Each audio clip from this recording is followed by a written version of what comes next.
কুতুব, আবদাল, নোকাবা, নোজাবা, আল্লাহর ওলিদের যে class, post, পদবী, স্তর, দরজা, একজনের চাইতে আরেকজন উত্তম, এই পদবীগুলা কি কে বানাইলো? এগুলা কি চট্টগ্রামে বানাইলো, নাকি আরবে আজমে, ইরাকে, ইরানে বানাইলো, নাকি রসুল করিম সাল্লাল্লাহু আলাইহি ওয়াসাল্লাম নিজেই বলেছেন? সেটাই আগে আমরা কোরআন ও হাদিসের আলোকে আমরা প্রমাণ করব। একটু মহব্বতের আওয়াজে বলেন সুবহানাল্লাহ। সেজন্য আমি, যেহেতু আমাদের আলোচনা সুন্নিরাও শোনেন এবং ভুল ধরার জন্য, ট্রল করার জন্য, গালিগালাজ করার জন্য, অথবা সত্যটা জানার জন্য আমাদের অনেক আলোচনা জামাতের আকিদার লোকেরা শোনেন, কওমি আকিদার লোকেরাও শোনে। শুনে কিনা? শোনে। তো তাদের জন্য একটা রেফারেন্স আমি এনেছি। এই কিতাবটার নাম রাসাইলু ইবনে আবেদিন শামি। এটা 2 খণ্ডের একটা কিতাব। ফতোয়ায়ে শামি থেকে চট্টগ্রাম ফটিয়া একটা কওমি মাদ্রাসা আছে, আর একটা আছে হাটহাজারি কওমি মাদ্রাসা। কথা বলেন, আছে না নেই? এরা 2 জায়গা থেকে 2টা মাসিক পত্রিকা বের করে। এই পত্রিকাগুলোতে যখন তাদেরকে প্রশ্ন করা হয় ওযুর মাসালা, নামাজের মাসালা, রোজার মাসালা, বিয়ে তালাকের মাসালা যখন জিজ্ঞেস করা হয়, তখন তারা জবাব দেয়। জবাব দেওয়ার পরে নিচে সূত্র লিখে দেয়, তথ্যসূত্র, দলিল কি লিখে দেয়? এই ফতোয়াটা দেওয়া হয়েছে ফতোয়ায়ে শামি থেকে। কোত্থেকে? ফতোয়ায়ে শামি। শামি এটা আবার বাংলা শামি না, শাম মানে সিরিয়া। যেহেতু আল্লামা ইবনে আবেদিন শামির বাড়ি হচ্ছে শাম, এজন্য ওনাকে ইবনে আবেদিন শামি বলা হয়। সুবহানাল্লাহ বলে না? তো ইবনে আবেদিন শামির ফতোয়ায়ে শামির থেকে হাটহাজারিওয়ালা বলেন, ফটিয়াওয়ালা বলেন, সারা বাংলাদেশের সকল কওমি মাদ্রাসার আলেমরা ফতোয়া দেয়। সেই আল্লামা ইবনে আবেদিন শামির রাসাইলের 2 খণ্ডের একটা কিতাব আছে। সেই কিতাবের 2য় খণ্ডের 292 নম্বর পৃষ্ঠার মধ্যে বলা হলো, আমার প্রিয় নবী সাল্লাল্লাহু আলাইহি ওয়াসাল্লাম বলছেন। প্রথমে একটু মনোযোগ দিয়ে শুনুন। 392 নম্বর পৃষ্ঠা, রাসাইলে ইবনে আবেদিন 2য় খণ্ড। রাসূল করিম সাল্লাল্লাহু আলাইহি ওয়াসাল্লাম বলছেন, লাম্মা, এটা ওয়া হাকা আবু বকর আল মুতাওয়্যি আম্মান রাআল খাদির আলাইহিস সালাম। প্রথমে আগে হযরত খিজির আলাইহিস সালামের একটা হাদিস বলি। বর্ণনাটা করছেন খিজির আলাইহিস সালাম। এরপরে আমরা আমার নবীর হাদিসটা বলবো। একটু মহব্বতে বলেন ইনশাআল্লাহ। আর একটু জোরে বলেন ইনশাআল্লাহ। সমাজের মধ্যে পরিবর্তন আনার দরকার আছে না নেই? এই যে লাইভ, এই যে রেকর্ড, এগুলা যে কত বড় এভিডেন্স। এই রেকর্ডের উপরে ভিত্তি করে ফাঁসি হয়। এই কথার উপরে, রেকর্ডের উপরে ভিত্তি করে অনেক বাতিল ফেরকা সুন্নি হয়। এই লাইভ রেকর্ডের উপরে ভিত্তি করে অনেক মানুষ অপমানিত হয়। অনেক মানুষ এই লাইভ রেকর্ড এগুলার উপরে ভিত্তি করে মানুষ সম্মানিত হয়, মানুষের কাছে সমালোচিত হয়। ঠিক কিনা বলেন না? এই জন্য এই সময়গুলাকে, এই টেকনোলজিগুলাকে এখন আমাদেরকে কাজে লাগানোর সময় এসে গেছে। একটু মহব্বতের আওয়াজে বলেন ইনশাআল্লাহ। কারণ ইসরায়েলে যখন বোমা মারে, আপনি যদি তাদেরকে পাথর মারেন তাহলে এটা সমযুদ্ধ হয় না, এটা অসমযুদ্ধ হয়। যখন তারা আমাদের বিরুদ্ধে হাজার হাজার আলেম, এক একটা মাদ্রাসায়, কওমি মাদ্রাসায় কয়েক হাজার ছাত্র, এরা প্রতি বছর প্রোডাকশন দিচ্ছে। আপনি যদি চাপার জোরে, গলার জোরে কিছু বলে তাদেরকে থামাতে চান, পারবেন না। আপনার মধ্যে 2টা জিনিসের একটা থাকতে হবে। হয়তো থাকতে হবে বেলায়েতের পাওয়ার, যে বেলায়েতের শক্তি দিয়ে মানুষের অন্তরকে রিমোট কন্ট্রোলের মতো, রাডারের মতো টেনে নেওয়া যায়। যেভাবে আল্লাহর ওলি গৌসুল আজম দস্তগীর, গৌসুল আজম মেজভান্ডারী, ইমাম শের বাংলা আল কাদিরি রহমতুল্লাহ আলাইহি করেছেন। একটু মহব্বতের আওয়াজে বলেন না সুবহানাল্লাহ। অথবা কোরআন ও হাদিসের যে দলিল, এই দলিলগুলা বলবেন। সবাই একবার বলেন, হেদায়েতের মালিক কে? আওয়াজ করে বলেন হেদায়েতের মালিক কে? আমরা নবী করিম সাল্লাল্লাহু আলাইহি ওয়াসাল্লামের হাদিস বলার আগে খিজির আলাইহিস সালাম এর একটা কথা আমরা বর্ণনা করি, যেটা ইমাম ইবনে আবেদিন শামী দ্বিতীয় খণ্ডের মধ্যে 392 নম্বর পৃষ্ঠায় এনেছেন। আন্না রাসূলুল্লাহ সাল্লাল্লাহু আলাইহি ওয়াসাল্লাম, নিশ্চয় রাসূল করিম সাল্লাল্লাহু আলাইহি ওয়াসাল্লাম, লাম্মা কুবিদ, যখন আমার নবীর দুনিয়ার থেকে পর্দা করলেন, আমার নবী যখন চলে গেলেন রওজা পাকে, আমার নবীকে যখন দাফন করা হলো। এখন সুন্নিরা একটু মহব্বতের আওয়াজে বলুন, আমার নবী রওজা পাকে জিন্দা আছে? আচ্ছা, এই আকীদাটা তো ঠিক আছে, কিন্তু আমার নবী তো স্থায়ীভাবে বিশ্রাম করার জন্য রওজা পাকে চলে গেছেন। এখন তো আর ইমামতি করবেন না, খুতবা দিবেন না, সাহাবায়ে কেরাম আমার নবীর পিছনে নামাজ পড়তে পারবেন না, ঠিক কিনা বলেন না? এই জন্য রাসূল করিম সাল্লাল্লাহু আলাইহি ওয়াসাল্লাম যখন দুনিয়া থেকে বিদায় নিলেন, কবরে রওজা মোবারকে চলে গেলেন, বাকাতিল আরদু, এই জমিন কান্নাকাটি করা শুরু করলেন। ওয়াকালাত ইলাহি, এই জমিন কেঁদে কেঁদে বলে আল্লাহ, ওয়া সাইয়্যিদি বাকিতু লা ইয়ামশি আলাইয়া নাবিয়্যুন ইলা ইয়াউমিল কিয়ামাহ। ওগো আল্লাহ, আমি দুনিয়া জমিন বেঁচে আছি, আল্লাহর নবী দুনিয়ার থেকে চলে গেল, এখন তো আমার বুকের উপরে পা দিয়া দয়াল নবী জান্নাতের মালিক নবী কদম মোবারক লাগিয়ে লাগিয়ে আমার বুকের মধ্যে হাঁটবে না। ওগো আল্লাহ, কোন নবী দুনিয়ার জমিনে রইল না, আখিরি নবী চলে যাওয়ার পরে আর কোন নবী আসবে না। ওগো আল্লাহ, কোন নবী নাই, আমার নবীও দুনিয়ার থেকে চলে গেল। ওগো আল্লাহ, এই জমিনের উপরটা নবীর থেকে খালি হয়ে গেল। এই কথা বলে বলে জমিন যখন কান্নাকাটি করা শুরু করে দিল, ফাওয়াহাল্লাহু তাআলা ইলাইহা, এমন সময় আমার আল্লাহ জমিনকে ওহী করলেন। এখানে ওহী মানে হলো আল্লাহ তাআলা জমিনকে জানিয়ে দিলেন, ও জমিন শোনো, আজআলু আলা যাহরিকা মিন হাযিহিল উম্মতি মান কুলুবুহুম আলা কুলুবিল আম্বিয়া আলাইহিমুস সালাতু ওয়াস সালাম। এই জমিন তুমি কান্নাকাটি করো না, এই জমিনে সমস্ত নবীরা চলে গেল, আখিরি নবী দুনিয়ার থেকে পর্দা করলেন, কিন্তু আখিরি নবীর উম্মতের মধ্যে এমন কিছু মানুষ আমি আল্লাহ তাআলা দুনিয়ার জমিনে পাঠাবো, যাদের কলব গোলা রসুলদের নবীদের কলবের মতো হবে। একটু জোরে জোরে বলি সুবহানাল্লাহ, আরো জোরে বলেন সুবহানাল্লাহ। এই কথাগুলো বুঝতে পারতেছেন? আস্তে আস্তে এটা আমি মনে করি এই যুগে এসে ব্যালেন্স ছাড়া কথা বলার আর কোনো সুযোগ নাই। আপনি কাউকে কাছে টানতে পারবেন যদি আপনি সুন্দর করে বুঝাই দেন। একটু জোরে বলেন ইনশাআল্লাহ। তো এখন আমাকে যদি মনে করেন এই রেকর্ডটা শুনলো, আগে আরেকটা কথা বলে ফেলি, শোনার পরে কওমি মাদ্রাসার একটা ছেলে চিন্তা করবে, কিরে বাবা, আমাদের হুজুররা ফতোয়ায়ে শামী থেকে নামাজ রোজা ওযু গোসলের ফতোয়া দেয়, কিন্তু ইমাম শামী যে কুতুব আবদালের কথা বলছে এগুলা বলে না কেন? ঠিক না বলেন? এদের মধ্যে একটা প্রশ্ন আসবে না, আমলের ফতোয়াগুলা দিলা ফতোয়ায়ে শামী থেকে, অথচ সেই ইমাম শামী ইবনে আবেদিন শামী তিনি আল্লাহর ওলিদের মর্যাদাতে বর্ণনা করেছেন, এগুলা কেন বললো না? তখন তারাই খুঁজে খুঁজে আরবি যদি জানে কিতাবগুলো বের করবে, কিতাব বের করার পরে যখন পড়বে তখন মাজারে গেলে আর শিরিকের ফতোয়া দিবে না, সে বলবে সুন্নিরা তো ভুল করে নাই, এরা যে গৌসুল আজম মেজবান্ডারির দরবারে যায়, বাগদাদে যায়, গৌস পাকের মাজারে যায়, খাজা গরিবে নওয়াজের দরবার আজমিরে যায়, এরা তো ভুল করে না। এখানে গেলে যে কিছু পাওয়া যায় এটা তো ফতোয়ার কিতাবেও আছে, কোরআনেও আছে, হাদিসেও আছে। একটু মহব্বতে বলেন না সুবহানাল্লাহ। কি আপনাদের অসুবিধা হচ্ছে? তো আরেকবার বলেন তো দেখি সুবহানাল্লাহ। আমরা কি ভুল করি না ঠিক করি?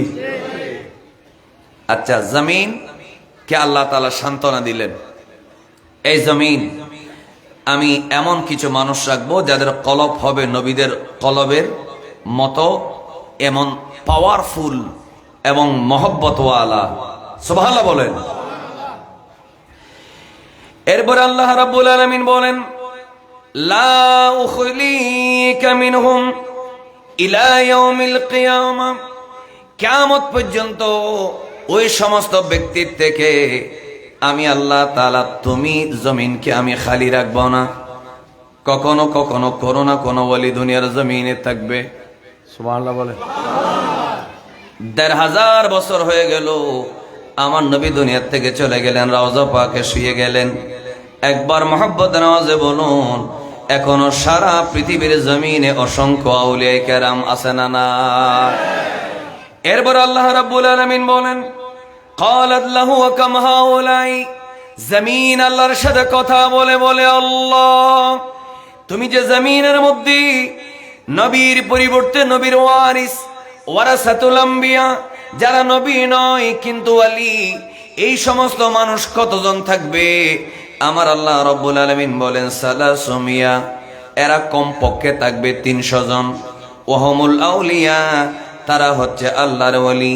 ওয়াসাবউনা ওয়াহুমুন নুজাবা, ৭০ জন হলো নুজাবা। ওয়া আরবাউনা ওয়াহুমুল আওতাদ, ৪০ জন হলো আওতাদ। ওয়া আশারাতু ওয়াহুমুন নুকাবা, ১০ জন হলো নুকাবা। এবং ওয়াসাবআতুন ওয়াহুমুল উরাফা, আর ৭ জন হলো উরাফা। ওয়াসালাসাতুন ওয়াহুমুল মুখতারুন, আর ৩ জন হচ্ছে মুখতার। ওয়া ওয়াহিদুন ওয়াহুয়াল গৌস, আর একজন হবে গৌস। একটু জোরে জোরে বলি সুবহানাল্লাহ। আর একটু জোরে বলুন সুবহানাল্লাহ। গৌস কয়জন? মহব্বতে বলেন কয়জন? এবার এখন আপনারা হয়তো বলতে পারেন, হুজুর গৌস যদি একজন হয় তাহলে কথাটা তো বুঝলাম না। আমরা তো গৌসুল আজম আব্দুল কাদের জিলানী রাদিয়াল্লাহু তাআলা আনহুকে গৌস বলি, আমরা তো গৌসুল আজম মেজবান্ডারিকেও কি বলি? গৌস বলি। একজন মানে প্রত্যেক যুগে একজন গৌস থাকবেই। একটু জোরে বলেন না সুবহানাল্লাহ। প্রত্যেক যুগের গৌস, বলেন না প্রত্যেক যুগের গৌস, প্রত্যেক যুগে ৩০০ জন। এখন আপনি হয়তো বলতে পারেন, হুজুর ৭০০ কোটি মানুষের মধ্যে ২-২৫০ কোটি আছে মুসলমান, তো এরা এত কম না।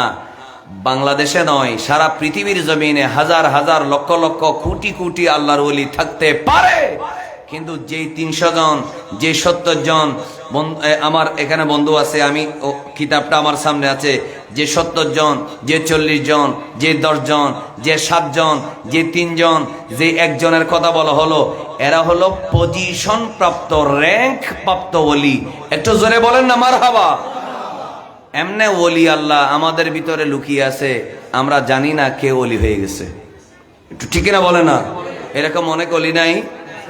কথা বলেন আমার সাথে, আছে না নেই? তো এখানে স্পষ্টভাবে বলা হচ্ছে ৩০০ জন, ৭০ জন, কয়জন? ৪০ জন, ১০ জন, ৭ জন, একজন, আর একজন যিনি তিনি হচ্ছেন গৌস। একটু মহব্বতে পড়েন মারহাবা। এবার আসেন, ফাইদা মাতা নুকিলা মিনাস সালাসাতি ওয়াহিদ, যখন গৌস জামানার গৌস যিনি, ইনি যখন দুনিয়ার থেকে ইন্তেকাল করেন, মৃত্যুবরণ করেন, ওয়াফাত বরণ করেন, দুনিয়ার থেকে যখন বিদায় গ্রহণ করেন, ৩ জন যে আছে, এই ৩ জন থেকে একজনকে গৌসে জামান বানানো হয়। মারহাবা। এই আওয়াজে মানে না, আরো জোরে বলেন। ৩ জন থেকে একজনকে গৌসে জামান বানানো হয়। এবার ৩ জনের মধ্যে একজন শর্ট আছে না নেই? একটু জোরে বলেন আছে না নেই? এরপরে আমার আল্লাহ রাব্বুল আলামিন বলেন, এই দুনিয়ার জমিন তুমি শোনো, যখন একজন চলে যায় তখন ৩ জন থেকে একজন গৌস বানানো হয়। ওয়া জুইলাল গৌসু মাকানাহু, অর্থাৎ ওই ব্যক্তিটাকে গৌস বলা হয়, ওই ব্যক্তিকে গৌসের মর্যাদা দেওয়া হয়। ওয়া নুকিলা মিনাস সাবআ ইলা সালাসা, ৭ জন থেকে ৩ জনের মধ্যে আনা হয়। ওয়ামিনাল আশারা ইলা সাবআ, ১০ জন থেকে ৭ জন পূর্ণ করা হয়। ওয়ামিনাল আরবাঈনা ইলাল আশারা, ৪০ জন থেকে ১০ জন পূর্ণ করা হয়। ওয়ামিনাস সাবঈনা ইলাল আরবাঈন, ৭০ জন থেকে ৪০ জনে একজন কমলে সেটা পূর্ণ করা হয়। ওয়ামিনাস সালাসিমিয়াতি ইলাস সাবঈনা, আর ৩০০ জন থেকে ওই যে ৭০ জনের মধ্যে একজন কমে গেল, সেই জায়গাটা পূর্ণ করা হয়। একটু জোরে জোরে বলি সুবহানাল্লাহ। এখন আপনি মাদ্রাসায় পড়েন নেই, আপনাদেরকে যখন ধমক দিয়ে চোখ লাল করে বলে গুলি করে দেব, খবরদার বেদক, এরকম ফতোয়া দেয়, বলে যে হুজুর বেদাত হলে বেদাত ঠিক আছে, বয়ান হিসাবে বলছে সুন্নত এটাও ঠিক আছে, আর যখন বলছে মাইর দেব বেদাত বলছে এটাও কি আছে ঠিক আছে। যখন পয়সাওয়ালা দেখছেন, বিল্ডিং দেখছেন, বেয়াওয়ালা করতে কোনো দ্বিধা নাই। আপনাকে একবার চিন্তা করার দরকার, আমি কোরআন হাদিস না জানলেও কোনোদিন কি আলেম ওলামাদের কাছে জিজ্ঞেস করেছেন হুজুর যে ক্লাস যে বলতেছেন আপনারা গোস কুতুব আবদাল নোকাবা নোজাবা আখিয়ার এগুলা কোথায় আছে? তা আজকে একটু প্রমাণটা আপনাদের কাছে দিয়ে দিলাম, সাথে সাথে আপনারাও জেনে গেলেন, একেবারে সারা পৃথিবী থেকে যারা আমাদের সাথে যুক্ত হয়েছেন তারাও জেনে গেলেন। এটা কোনো মন গড়া ফতোয়া নয়।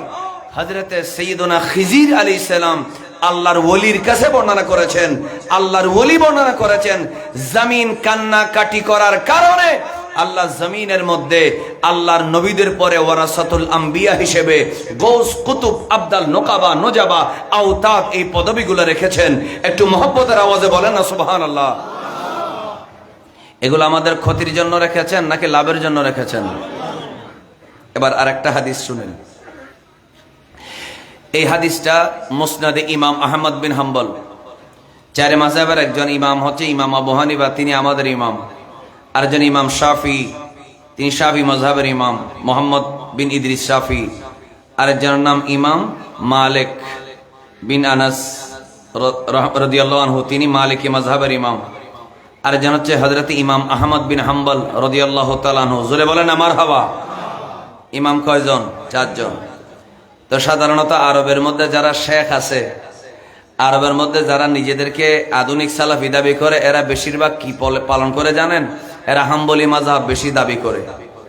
অনেক সালাফিরাও বলে যে আমরা ইমাম আহমদ বিন হাম্বলকে মানি।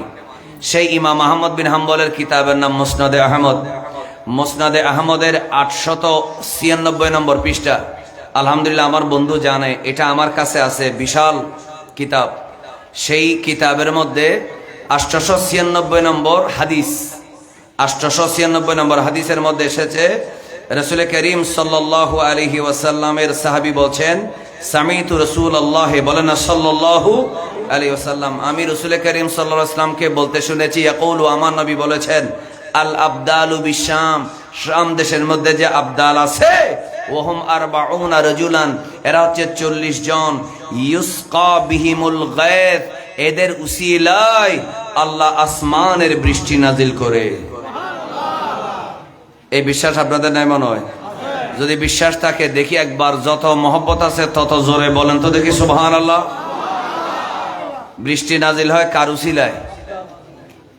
আবদালদের উসিলায়। কি শুধু সিরিয়ার মধ্যে হয় নাকি গোটা পৃথিবীতে হয়? প্রধানমন্ত্রী যেখানে থাকে, যখন দেশের জন্য বাজেট দেওয়া হয়, শুধু কি রাজধানীতে দেওয়া হয় নাকি গোটা দেশে দেওয়া হয়? গোটা দেশে বাজেট দেওয়া হয়, গোটা দেশে বেতন দেওয়া হয়, গোটা দেশের জন্য বাজেট দেওয়া হয়। ঠিক তেমনি আল্লাহ পাক আবদালের জন্য রাজধানী রেখেছেন, ক্যাপিটাল রেখেছেন কোথায়? সিরিয়ায়। একটু চিল্লায় বলেন না মারহাবা। এদের উসিলায় বৃষ্টি নাজিল হয়। এখন আমি যদি বলি এই চলো আল্লাহর ওলিদের মাজারে যাই, ইনি ওলি, ওনার উসিলায় আল্লাহর কাছে বলি, আল্লাহ তুমি তোমার ওলির উসিলায় আমাকে একটা সন্তান দাও। আল্লাহ তোমার ওলির উসিলায় এই বছর বৃষ্টি হচ্ছে না, আমার জমিনের ধানগুলো মরে যাচ্ছে, আল্লাহ তুমি আমাদেরকে একটু বৃষ্টি দাও। আল্লাহ আমার ছেলেকে একটু বিদেশে পাঠাতে চাচ্ছি, তুমি একটা ভালো একটা ব্যবস্থা আমার জন্য করে দাও। আল্লাহ তোমার ওলির উসিলায় দাও। এই কথা আমরা যখন বলি, এই আলোচনাটার নিচেও হয়তো কমেন্টে চলে আসতে পারে, এই যে মাজার ফুজারি বন্ড শিরিক, এরকম ফতোয়া যখন দেবে যে আল্লাহ অলির কাছে কেন চাও, অলির দরবার উসিলা কেন ধরো। অথচ মুসনাদে আহমদের 896 নম্বর হাদিসে বলা হচ্ছে আবদালের উসিলায় আকাশের বৃষ্টি নাজিল হয়। একটু মহব্বতে পড়েন মারহাবা। শুধু বৃষ্টি নাজিল হয় তা না, দ্রুত বলি, ওয়ায়ুনতাসারু বিহিম আলাল আদা, যত শত্রু আছে, মানুষের শত্রু আছে না নেই? তারা নামাজ মানুষের শত্রু নেই। শত্রু মানে কি? শত্রু, মেইন শত্রু শয়তান, এটা মনে রাখবেন। আপনারা যারা ফজরের নামাজ পড়েন না, পড়তে পারেন না, মাইন্ড করবেন না। আপনাদেরকে হিন্দু বৌদ্ধ খ্রিস্টান আপনাকে নামাজ পড়তে বাধা দেয় নাই, শয়তানে পড়তে দেয় নাই, ঠিক কিনা বলে না? এই জন্য মেইন শত্রুকে শয়তান, শয়তান সহ ইহুদি নাসারা সবাই খারাপ না, খারাপ বলতে আমি ইমানের দৃষ্টিকোণ থেকে বলছি না, স্বভাবের দৃষ্টিকোণ থেকে বলছি। সব ইহুদি নাসারা মানুষের উপরে জুলুম করে না, কিছু জালেম ইহুদি আছে, কিছু জালেম নাসারা আছে। একটু জোরে বলেন আছে না নেই? এরা মুসলমানদের ক্ষতি করতে চায়। যেমন আমাদের চতুর্দিকে আমাদের দেশে হিন্দু আছে, বৌদ্ধ আছে, সব হিন্দু সব বৌদ্ধ আপনার ক্ষতি করে না, কিন্তু জালেম আছে না নেই? কথা বলেন আছে না নেই? কিছু জালেম প্রত্যেক ধর্মে আছে, এমনকি আমার ইসলাম ধর্মের মধ্যেও এমন কিছু মানুষ আছে, যেমন চোর আছে, ডাকাত আছে, হাইজাকার আছে, দুর্নীতিবাজ আছে, মানুষের সম্পদ খেয়ে ফেলে, এই ধরনের মানুষ আছে না নাই? এদেরকে বলা হয় দেশের শত্রু, মানবতার শত্রু, ইসলামের শত্রু, মানুষের শত্রু। জোরে বলেন ঠিক না? আল্লাহ তাআলা বলেন ওয়ায়ুনতাসারু বিহিম আলাল আদা, এই সমস্ত ব্যক্তিদের উপরে, মানুষের শত্রু, ইসলামের শত্রুদের উপরে সাহায্য যখন আপনি চাইবেন, আপনি যখন বলবেন আল্লাহ সিরিয়ার মধ্যে যে 40 জন আবদাল আছে, আল্লাহ তাদের উসিলায় আমাদের সুন্নিদেরকে ওয়াহাবি, মওদুদি, খারেজি, রাফেজি, বাতিল ফেরকা, মাজার বিরোধী যত ধরনের শতান আছে, খবিস আছে, সবার থেকে আমাদেরকে হেফাজত করো। আমার আল্লাহ বলেন ওয়ায়ুনতাসারু বিহিম আলাল আদা, শত্রুদের বিরুদ্ধে বিজয় দেওয়া হয় আবদালের উসিলায়। একটু মহব্বতের আওয়াজে বলেন না সুবহানাল্লাহ। বিশ্বাস আছে? আচ্ছা। ওয়ায়ুসরাফু আন আহলি শামে বিহাদাল আদাব, শুধু তা না, শাম, এখানে আবার হাদিসের সরার মধ্যে এটা বলা হয়েছে শুধু শাম না, সিরিয়া না, সারা পৃথিবীতে যত আযাব গজব নাজিল হয়, আমাদের দেশের মধ্যে অনেক বড় বড় অপরাধী আছে না নেই? আমি একটার কথা বলি, আপনারা মাইন্ড করবেন বললে। ছেলেরা ছেলের প্রতি আকৃষ্ট হয়, এরকম কিছু মানুষ নেই? কথা বলে না। মেয়েরা মেয়ের প্রতি আকৃষ্ট হয়, এরকম মানুষ নেই? এমনকি আমেরিকায়, শুধু শুনবেন বলবেন না, আমেরিকার মধ্যেও এমন অনেক মানুষ আছে, এমনকি রাষ্ট্রীয় সংবিধানে কিছু কিছু দেশ আছে যেখানে নারী নারীকে বিয়ে করা, পুরুষ পুরুষকে বিয়ে করা বৈধ। নাউজুবিল্লাহ বলে। কিন্তু তারপরও আমাদের বাংলাদেশ থেকে ছেলেরা যখন আমেরিকায় যায়, দেখা যায় তারা আগের চাইতে আরো বেশি নামাজ পড়তেছে। কেন? তখন তাকে জিজ্ঞেস করলে সে বলবে আমি চট্টগ্রামে থাকতে, বাংলাদেশে থাকতে, আমি আমেরিকায় যেহেতু নারী নারীকে বিয়ে করা, পুরুষ পুরুষকে বিয়ে করা, জেনা ব্যভিচার করা, দুইজন একজন আরেকজনের পরস্পর সন্তুষ্টির ভিত্তিতে যে কোনো অপরাধ করা এখানে বৈধ, কিন্তু আমি আমেরিকায় এসে আমি এগুলো করছি না। কেন? কারণ আমি সায়েন্সে শ্রীকুটের দরবারে সোহবত পেয়েছি, আমি গৌসুল আজম মেজবান্ডারি আদর্শ আমার কলিজার ভিতরে লালন করি। একটু মহব্বতের আওয়াজে বলবেন না সুবহানাল্লাহ। আমি আমেরিকার সংবিধান মানি না, আমি আল কোরআন এবং সুন্নাহর সংবিধান মানি। একবার জোরে বলেন মারহাবা। এই ধরনের হাজার হাজার পুরুষ, এই ধরনের হাজার হাজার মানুষ আছে না নেই? কথা বলেন না কেন? আমেরিকার মধ্যে যারা যায় সবাই কি খারাপ হয়ে যায়? সেখানে গৌসিয়া কমিটি আছে, এখানে মেজবান্ডার আঞ্জুমানে মুত্তাবিঈনী কমিটিও আছে, আলহামদুলিল্লাহ পড়েন। কারণ এখান থেকে ট্রেনিং নিয়ে এসে গেছে।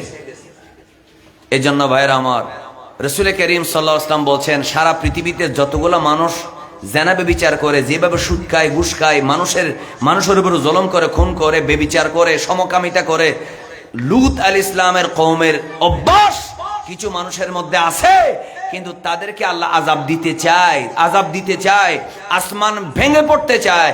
আল্লাহ আযাব দেয় না আবদালদের কারণে, ওলি আল্লাহদের কারণে। একটু মহব্বতে বলেন না সুবহানাল্লাহ। এই কথাগুলো আমাদের জানার দরকার আছে না নেই? তো আল্লাহ রাসূল সাল্লাল্লাহু আলাইহি ওয়াসাল্লামকে জিজ্ঞেস করা হলো, এটা তো আমার নবীর হাদিস, প্রথমটা বলেছি খিজির আলাইহিস সালামের কওল, আমার নবী দুনিয়া থেকে যাওয়ার পরের। আর এখন যেটা বলেছি এটা আমার নবী নিজের নুরানি জবানে, জিহ্বা মোবারকে বলেছেন। জোরে বলেন মারহাবা। রাসূল করিম সাল্লাল্লাহু আলাইহি ওয়াসাল্লামকে জিজ্ঞেস করা হলো, ইয়া রাসূলুল্লাহ, আবদাল যারা, তাদের খাসলত কি, তাদের খাসিয়ত কি, কি করলে, কিভাবে এই ধরনের কি হওয়া যায়, পজিশনে পাওয়া যায়? তখন রাসূল করিম সাল্লাল্লাহু আলাইহি ওয়াসাল্লাম বললেন, লাম ইয়ানালু মা নালু বিকাসরাতি সালাতিন। প্রথমে তিনি বলেছেন লাইসু বিল মুতানাত্তিঈন ওয়ালা বিল মুবতাদিঈন ওয়ালা বিল মুতামাক্কিঈন, এরা দ্বীনের মধ্যে, ধর্মের মধ্যে কোনো নতুন আকীদা বানায় নাই। বেদাত মানে আকীদার বেদাত, বলে না কিসের বেদাত? আকীদার বেদাত বানায় নাই। এরা কঠোর ছিল না, এরা উগ্রবাদী ছিল না, এরা চরমপন্থী ছিল না, এরা সরল ছিল, সহজ ছিল, সবাইকে বুকে টেনে নিতে পারত। একটু মহব্বতে বলেন না সুবহানাল্লাহ। ওয়ালাইসু তারা এই যে আল্লাহর ওলিরা যাদের উসিলায় বৃষ্টি নাজিল হয়, যাদের উসিলায় শত্রুর কাছ থেকে আপনি রক্ষা পান, যাদের উসিলায় আযাব থেকে আপনি রক্ষা পান। আরে বাবা, তিনটা জিনিস ছাড়া আপনি বাঁচতে পারবেন না। 1 বছর বৃষ্টি না পড়লে কোন বাংলাদেশের খাদ্যমন্ত্রী, কোন সরকার একটা দেশকে, একটা পৃথিবীকে চালাতে পারবে না। শুধু 1 বছর যদি পৃথিবী বৃষ্টি না হয়, বৃষ্টি হয় যাদের উসিলায়, শুধু আযাব গজব বন্ধ হয়ে যায় যাদের উসিলায়, এবং যাদের উসিলায় শত্রুর বিরুদ্ধে বিজয় পাওয়া যায়। একটু মহব্বতের আওয়াজে বলুন, আমরা সেই আল্লাহর ওলিদের উসিলা ধরতে চাই কি চাই না? আল্লাহ আমাদেরকে ধরার তৌফিক দান করুক, আমিন বলেন। তো বলতেছেন, ইয়া রাসূলুল্লাহ, এরা কি কারণে এত দামি হলো? কেন এদের উসিলা ধরে দোয়া করলে বৃষ্টি হয়? এগুলো আমাদের জানার দরকার আছে না নেই? কি দিয়ে এরা এগুলো অর্জন করেছে? এরা নামাজ কি ছিল না? ছিল। বলে না, নামাজ ছাড়া কেউ ওলি হইতে পারবে? নামাজ ছাড়া কোনো মানুষ ওলি হইতে পারবে?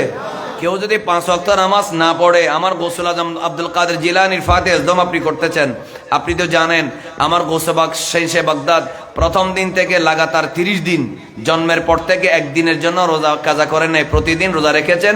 শোবে সাদিক থেকে সূর্য ডুবার আগ পর্যন্ত একদিনের জন্য মায়ের স্তন থেকে 1 ফোঁটা দুধ পান করেন নাই। সুবহানাল্লাহ পড়েন। তাহলে তিনি রোজাও রেখেছেন, আবার নামাজও পড়েছেন। কেমন নামাজ? এশারজু দিয়ে লাগাতার 40 বছর তিনি ফজর নামাজ পড়েছেন। তাহলে বোঝা গেল, যদি গৌসুল আজম যিনি সমস্ত ওলি আল্লাহর কাঁধে যার কদম, সেই গৌসুল আজম আব্দুল কাদের জিলানী যদি কোনোদিন নামাজ কাজা না করে, আপনি নামাজ না পড়ে কখনো তরিকতওয়ালা দাবি করার কোনো সুযোগ আছে? আমার গৌসুল আজম মাইজভান্ডারী রহমতুল্লাহ আলাইহি কুদ্দাসা সিরহুল আজিজ, তিনি নিজে নামাজ পড়াইছেন, ইমামতি করেছেন, নামাজ শিক্ষা দিয়েছেন। একটু জোরে বলেন মারহাবা। এজন্য সবাই একবার মহব্বতে বলেন, ওলি আল্লাহ হওয়ার জন্য নামাজ ছাড়া কোনো উপায়। কিন্তু এখানে আমার নবী একটা ডিফারেন্ট কথা বলেছেন, সেটা কি? লাম ইয়ানালু মা নালু বিকাথরাতি সালাতিন। নামাজ পড়ে তারা, কিন্তু পড়ার পরেও নামাজের কারণে এই ক্ষমতা পায় না। ওয়ালা সিয়ামিন, রোজা রাখে তারা, তার বড় রোজার কারণে এরা এই ক্ষমতা পায় না। ওয়ালা সাদাকাতিন, তারা সদকা দেয়, নিজের খাবার অনাহারীকে বিলিয়ে দেয়। এমনকি মা গৌস পাকের জন্য স্বর্ণের টুকরা পাঠিয়েছিলেন, প্রায় 15-20 দিন গাছের পাতা ছাড়া কিছু খান নাই। একটা মানুষ সালাম দিয়ে বলেছিল, এই স্বর্ণটা আপনার জন্য আপনার মা পাঠিয়েছে। তিনি সেগুলা বিক্রি করে লঙ্গরখানায় গিয়ে 70 জন আল্লাহর ওলিকে খাবার খাওয়াইয়ে তারপরে বাকিগুলা তিনি বাগদাদের মিসকিনদের মধ্যে বিলি করে দিয়েছেন। সুবহানাল্লাহ বলেন। কিন্তু এখানে বলা হচ্ছে সাদাকার কারণেও তারা এই কি পায় না, এই ক্ষমতা পায় না। তাহলে কিসের মাধ্যমে পায়? ওয়ালাকিন বিসাখাইল আনফুস, তারা এই ক্ষমতা পায় অন্তরের বদান্যতার কারণে, সাখাওয়াতের কারণে। এদের মনটা উদার। এ আওয়াজে মানে না, আরো জোরে বলেন। এদের মন কি সংকীর্ণ নাকি উদার?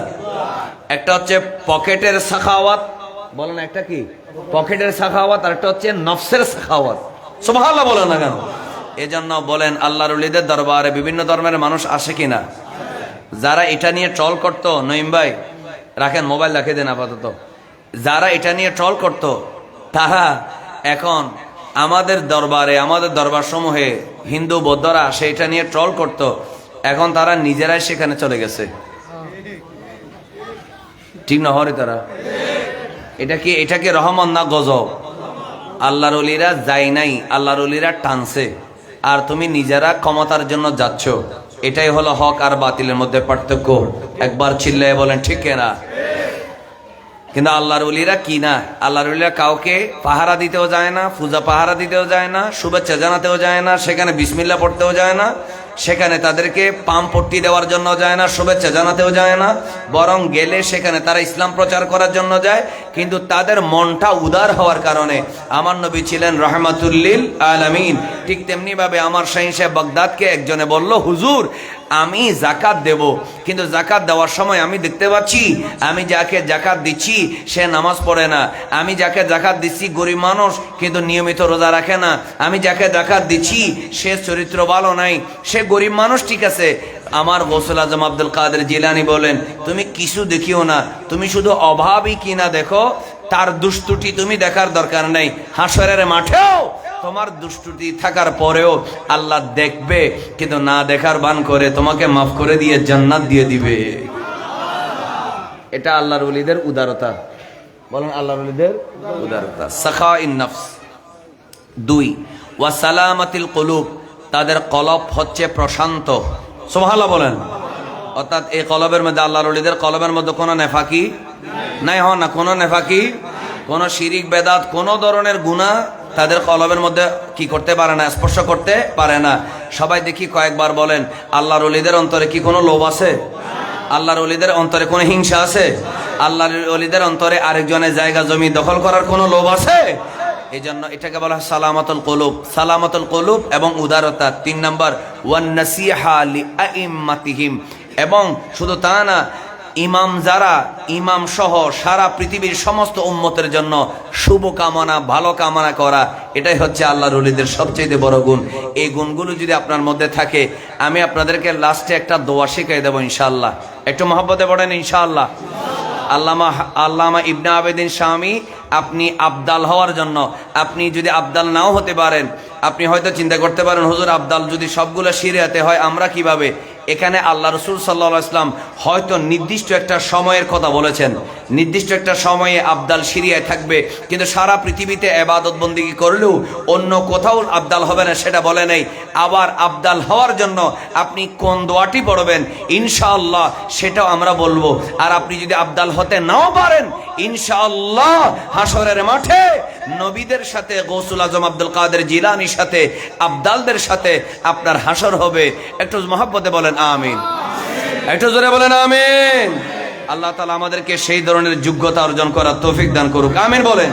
এখানে অনেকগুলো হাদিসে বলা হয়েছে আল্লাহর ওলিরা এই যে সম্মান পায়, নামাজ পড়ে, রোজা রাখে, হজ করে, যাকাত দেয়, জিকির আজকার করে, কোরআন তেলাওয়াত করে, তাহাজ্জুদের নামাজ পড়ে, তারপরও সেগুলোর মাধ্যমে তাদের এই যোগ্যতা অর্জন হয় না। শুধুমাত্র অন্তরটা প্রশান্ত থাকার কারণে, কলবের মধ্যে শয়তানের কোনো চক্রান্ত না থাকার কারণে, নেফাক না থাকার কারণে, হিংসা না থাকার কারণে, ক্রোধ না থাকার কারণে, লোভ না থাকার কারণে, তাদের এই উদারতার কারণে তাদের এই যোগ্যতাটা হয়। একটু মহব্বতে বলেন সুবহানাল্লাহ। বলেন বাংলাদেশের মধ্যে জঙ্গি আছে না নেই? কথা বলে না সবাই, আমার দিকে দেখেন। জঙ্গি আছে? এখন নাই মনে? আমি আপনাদেরকে একটা সতর্ক করে দিচ্ছি, এটা আমার সাথে যারা অ্যাড আছে সোশ্যাল মিডিয়ায়, তাদের জন্য এটা একটা মেসেজ দিচ্ছি। বাংলাদেশে হঠাৎ করে গত 15 বছর যে জঙ্গিবাদকে দমন করে রাখা হয়েছিল, মাইন্ড করবেন না, এটা আমি রাজনৈতিক আলোচনা করছি না।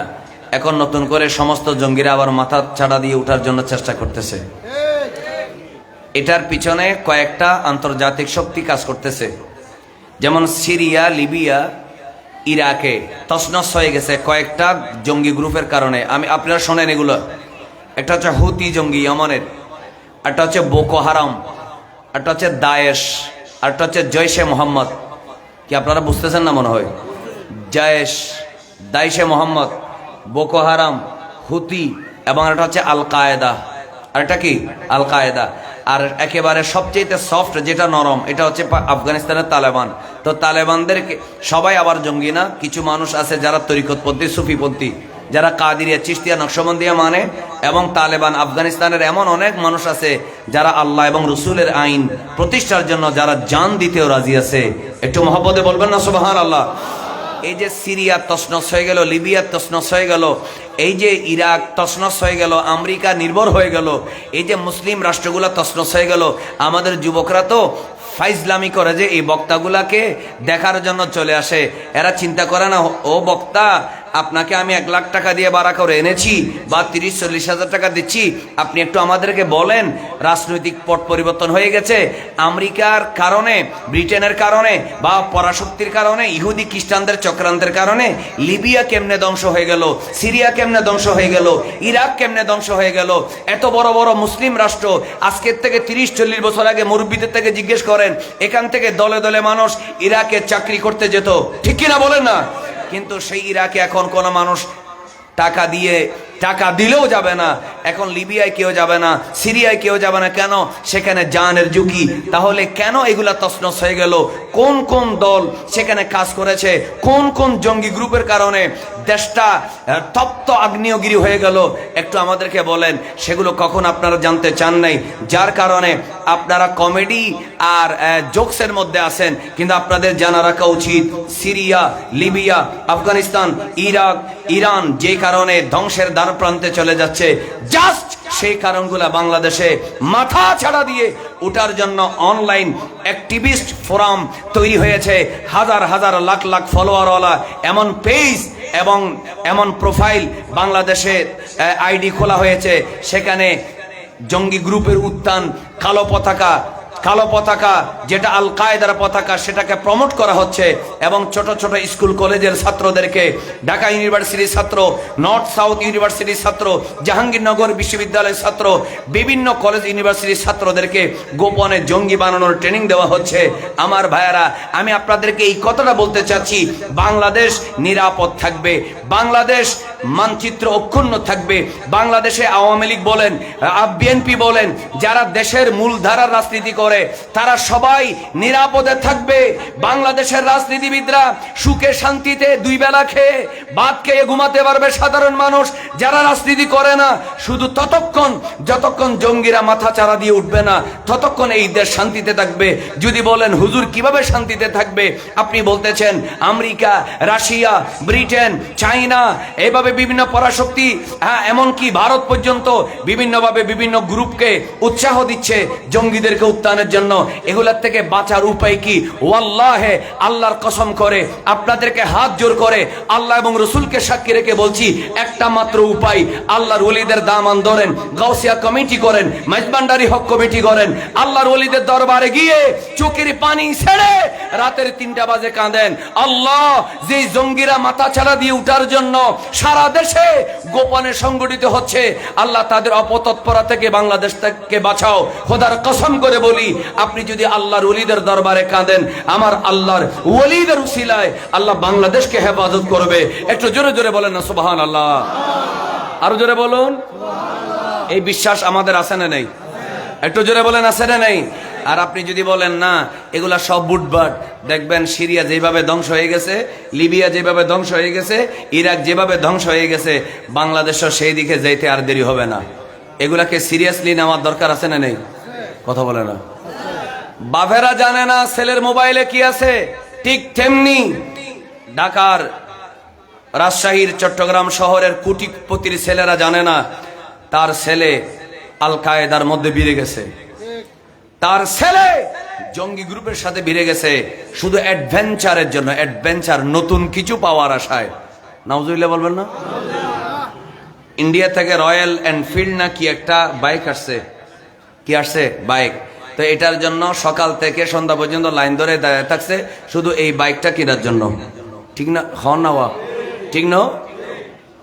ঠিক তেমনি বর্তমান যুগে ছেলেরা যেমন বাইক পাল্টায়, নতুন ডিজাইন, নতুন মডেল আসলে পাল্টায়, কোটিপতির ছেলেরা গাড়ি পাল্টায়, কাপড় পাল্টায়, ঘড়ি পাল্টায়, মোবাইলের কি বলে যে আইফোন কত আসছে এখন, 16 প্রো ম্যাক্স, বাবা ফল দে আসে দিদি এখন বাধা হন আর ওয়াশিং করে দেয় না। তো এই যে নতুন নতুন মডেল আসলে ছেলেরা পাল্টায়। ওয়াল্লাহে, আল্লাহ এবং রসুলকে সাক্ষী রেখে বলছি, আপনারা জানেন না ঘুমে আছেন। বিএনপি ঘুমে আছে, আওয়ামী লীগ ঘুমে আছে, এমনকি সুন্নিরাও ঘুমে আছে। ভিতরে ভিতরে হাজার হাজার জঙ্গি গোষ্ঠী আমার আপনার ছেলেদেরকে ট্রেনিং দিয়ে জঙ্গি বানাচ্ছে। ঘুমিয়ে থাকার আর কোনো সুযোগ নাই। আপনাকে বলতে হবে, এই বাংলাদেশের মানুষ ততক্ষণ সঠিক ইসলামে থাকবে যতক্ষণ তারা তরিকতের পথে থাকবে। একটু জোরে বলেন না সুবহানাল্লাহ। আর না হয় ছেলেরা দেখবেন গায়ের মধ্যে বোম একটা বেঁধে হাইকোর্টের মধ্যে লাফ দিছে, বা ট্রেনের মধ্যে ঝাঁপ দিছে, অথবা মেট্রো ট্রেনের মধ্যে সুইচের মধ্যে টিপ দিছে। লাখ লাখ মানুষ, হাজার হাজার মানুষ একসাথে মরে গেছে, কারণ তাকে শেখানো হয়েছে তুমি বাংলাদেশে যেমন দামি দামি গাড়ি চালাও, তুমি যদি একটা সুইচে টিপ দাও তোমার গা যদি টুকরা টুকরা হয়ে যায়, একটা কাজ করতে পারবা, তুমি বেচতে গিয়ে 70-80টা হুর বিয়ে করতে পারবা, সেখানে বিশাল বিশাল দামি দামি গাড়ি থাকবে, শুধু খাইবা আর ফুর্তি করবা, তাড়াতাড়ি বেচতে চলে যাবা, শহীদ হয়ে যাবা। বলুন, মানুষ হত্যা করে জান্নাতের আশা করা যাবে না? জোরে বলেন না। মানুষ হত্যা করে জান্নাতের আশা করা যাবে? 3 বার। মানুষের উপরে হামলা করে জান্নাতের আশা করা যাবে? মানুষের উপরে জুলুম নির্যাতন করে বেহেশতের আশা করা যাবে না। এটা আপনাকে মনে রাখতে হবে। এই শিক্ষা দেওয়ার জন্য কষ্ট করে, কিতাব নিয়ে, পরিশ্রম করে, প্রস্তুতি নিয়ে আপনাদের সামনে বসেছি কিছু ক্লাস করার জন্য, কিছু শেখানোর জন্য। আল্লাহ আমাদের ছেলেদেরকে, আমাদের বাবাদেরকে মাথায় এগুলো ঢুকানোর তৌফিক দেন, আমিন। কালো পতাকা, কি পতাকা? আমার সাথে কথা বলে, কি পতাকা? কালো পতাকার একটা ট্রেন্ড বাংলাদেশে চালু হয়েছে। কাদের মধ্যে জানেন? কৃষক ন, শ্রমিক ন, প্রবাসী ন, যারা দিনে আনে দিনে খায় তারা ন, যারা বিদেশের মধ্যে 16 ঘন্টা দোকানে দাঁড়িয়ে দাঁড়িয়ে ডিউটি করে তারা ন। কারা? শত শত কোটি টাকার মালিকের, বিল্ডিং এর মালিকের, অ্যাপার্টমেন্টের মালিকের, বড় বড় কোম্পানি গ্রুপের মালিকের ছেলেরা কালো পতাকার কি করেছে? গ্রুপ খুলেছে। সেখানে তারা সদস্য বাড়াচ্ছে। যে কোনো সময় হয়তো আন্তর্জাতিক কোনো পরাশক্তি তাদেরকে অস্ত্র শস্ত্র সরবরাহ করবে, তারপরে আস্তে আস্তে তারা বাংলাদেশে হামলা করার চেষ্টা করবে। বলুন, আমরা বাংলাদেশকে জঙ্গি রাষ্ট্র হতে দিতে চাই না। আপনি খুশি হবেন? এটা যদি হয় আপনি খুশি হবেন? যদি আপনি এটা হতে দিতে না চান, তাহলে অবশ্যই আপনার সন্তানকে আপনার ঠিক রাখতে হবে।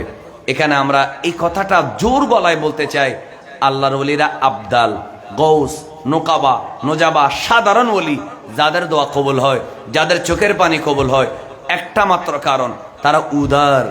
এরা মানুষকে কাছে টেনে নেয়। এরা কোনোদিন বলে না আল্লাহ ইন্দুবারার মধ্যে গজব দাও, এটা বলে না। এরা বলে যে আল্লাহ তাদেরকেও তুমি ইসলাম বুঝার তৌফিক দাও। একটু মহব্বতের আওয়াজে বলবেন না সুবহানাল্লাহ? এটাই আল্লাহর ওলিদের আদর্শ। যারা বলে ঠিক কিনা? গৌস পাক এবং গৌসুল আজম মেজবান্ডারের কথায় আসবো। এবার আমরা আরেকটা হাদিস শরীফ দেখি। রাসূল করিম সাল্লাল্লাহু আলাইহি সাল্লাম বলছেন, আমার নবীর হাদিস, হযরত আব্দুল্লাহ ইবনে মাসউদ রাদিয়াল্লাহু তাআলা আনহু বর্ণিত। তিনি বলছেন, قال النبي বলেন সাল্লাল্লাহু আলাইহি ওয়াসাল্লাম, রাসূল করিম সাল্লাল্লাহু আলাইহি ওয়াসাল্লাম ইরশাদ করেন, ইন্নাল্লাহ আযজা ওয়া জাল্লা,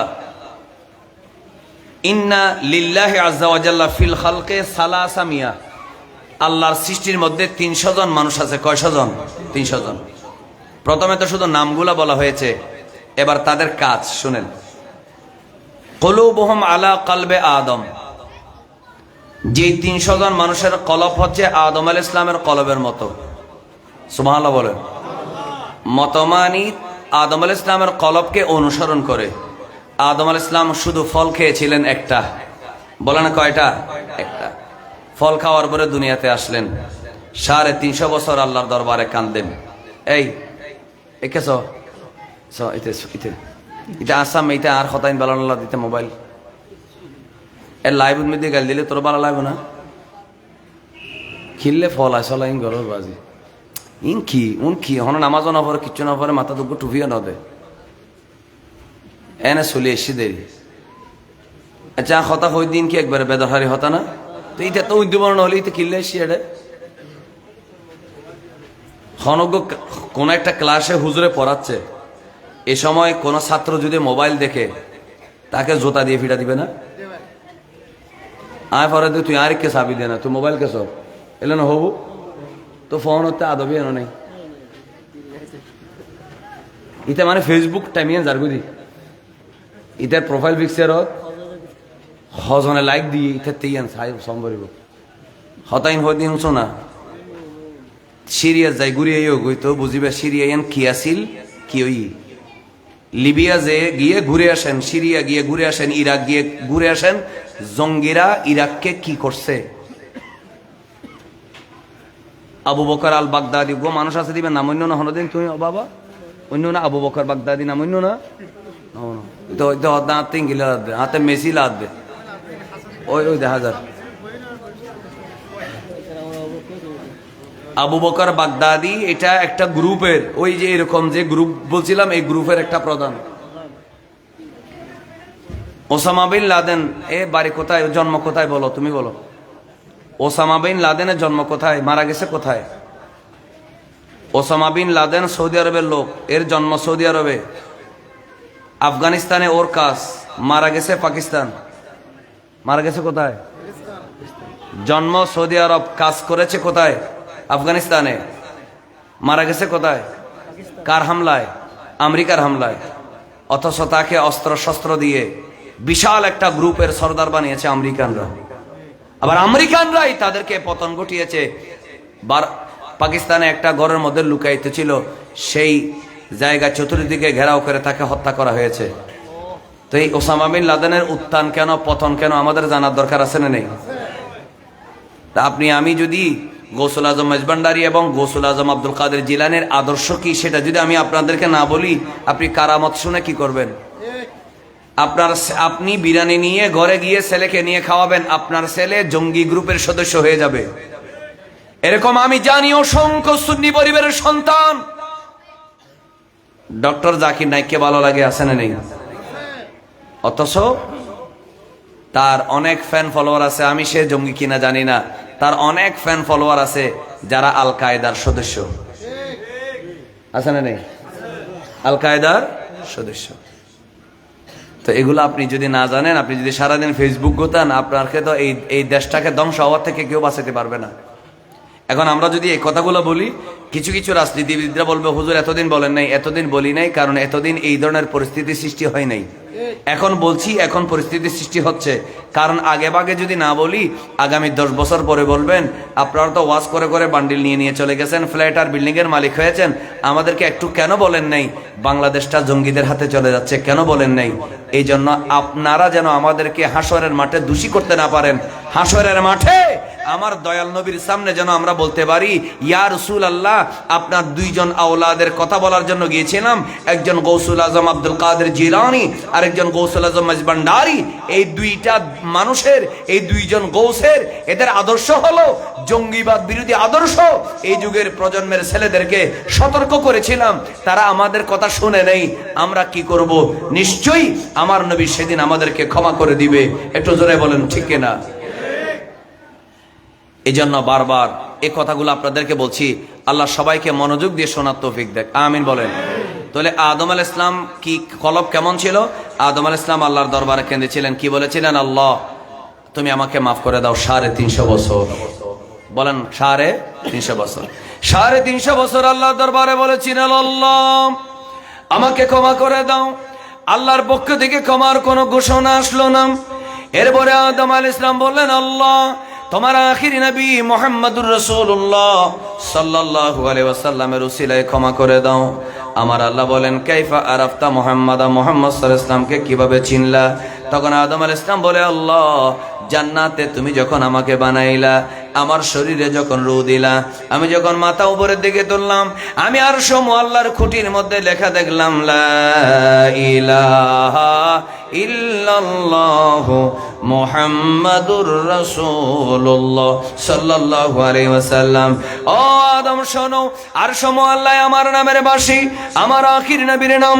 জান্নাতের গেইটে হুর গেলমানের গলায়, ফেরেশতাদের চোখের পাতায়, বৃক্ষের পাতায় পাতায়, বেহেশতের এমন কোন জায়গা নাই যেখানে আদম আলাইহিস সালাম, ও আদম আমি আল্লাহর নামের পাশে আখির নবীর নাম মোবারক নাই। আদম রে তুমি শুনে রাখো, লাউলা মুহাম্মাদুন লামা খালাকতুকা, মুহাম্মদ সাল্লাল্লাহু আলাইহি ওয়াসাল্লাম না হলে আমি তোমাকে বানাইতাম না। তার উসিলায় যেহেতু ক্ষমা চেয়েছো, আমি তোমার সমস্ত কিছু মাফ করে দিলাম, আমি তোমার তওবা কবুল করে নিলাম। একটু জোরে জোরে বলি সুবহানাল্লাহ।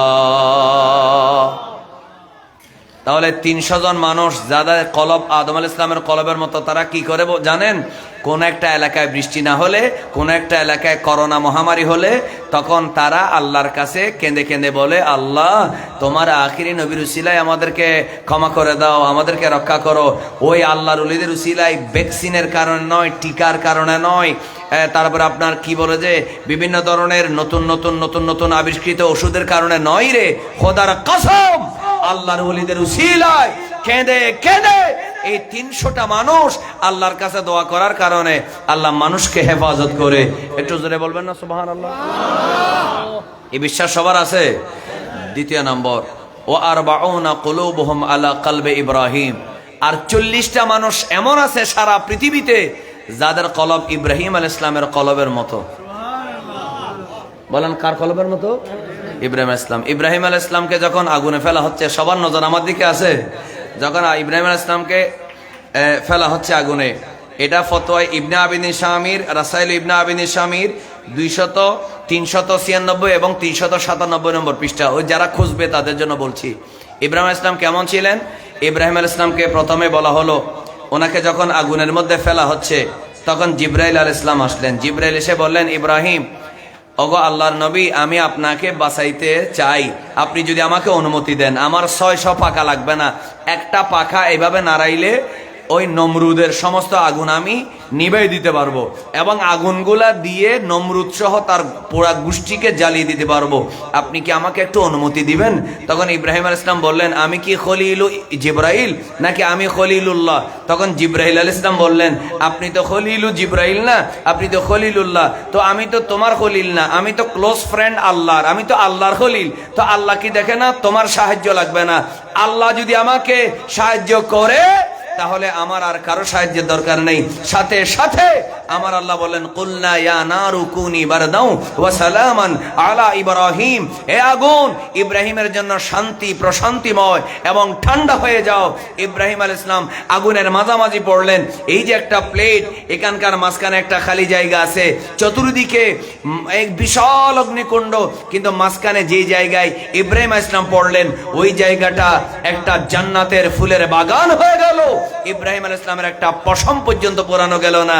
এটার তাফসিরে, এটার ঘটনার ব্যাখ্যার মধ্যে বলা হচ্ছে আরেকটা কারণ, ইব্রাহিম আলাইহিস সালামের শরীরে আমার দয়াল নবী মুহাম্মদুর রাসূলুল্লাহ সাল্লাল্লাহু আলাইহি ওয়াসাল্লামের নূর মুবারক আমানত ছিল। একটু মহব্বতের আওয়াজে বলেন সুবহানাল্লাহ। এজন্য নবীর ওই আদম আলাইহিস সালামও ক্ষমা পেয়েছেন আমার নবীর উসিলায়, ঠিক না? একটু জোরে বলেন ঠিক না? এজন্য আমরা আপনাদের সবাইকে নিয়ে একটা দোয়া করি, আল্লাহ আমরা তো গুনাহগার, আমাদের অনেক দোষ আছে। আল্লাহ বাংলাদেশের সুন্নিরা হাজার হাজার ঈদে মিলাদুন্নবী মাহফিল করে, আল্লাহ তোমার নবীর উসিলায় বাংলাদেশকে জঙ্গিদের হাত থেকে হেফাজত করো, আল্লাহ ইহুদি নাসারার হাত থেকে হেফাজত করো। আরো জোরে বলেন। আপনারা আমার কথা রাগ করতেছেন? ভাই ফারুকি সাহেব কোনো ভয় পেতেন না। ফারুকি সাহেব রিস্ক নিয়ে জঙ্গিদের বিরুদ্ধে বারবার বারবার মাহফিলে বলেছেন, তো নিজের জীবনটা দিয়ে দিয়েছেন, কিন্তু বাংলাদেশকে অন্তত 20-25 বছরের জন্য হেফাজত করে গেছে। চিল্লিয়ে বলে ঠিক না? বাংলাদেশের প্রশাসন, তৎকালীন সরকার, এরা বুঝতে পারে নাই জঙ্গি কতটুকু কঠিন কঠোর হয়ে গেছে, কিন্তু আল্লামা ফারুকি জীবন দিয়ে তাদেরকে, প্রশাসনকে, গোয়েন্দা বাহিনীকে, র্যাব, পুলিশ, আর্মিকে জানিয়ে দিয়েছেন, আমি ফারুকিকে যারা শহীদ করেছে একটু খুঁজকি নিয়ে দেখো তাদের এখন অবস্থা কোথায়। তখন সরকার আস্তে আস্তে তাদেরকে কন্ট্রোল করেছে। ফারুকি একজন চলে গেলেন, বাংলাদেশের 16 কোটি 18 কোটি মানুষকে রক্ষা করে গেছেন। একটু জোরে বলবেন না সুবহানাল্লাহ? এটাই হচ্ছে হক্কানি রব্বানি আলেমে দ্বীনের খাস, ঠিক কিনা? আপনারা আমার কথা রাগ করতেছেন? গোশালা না হন।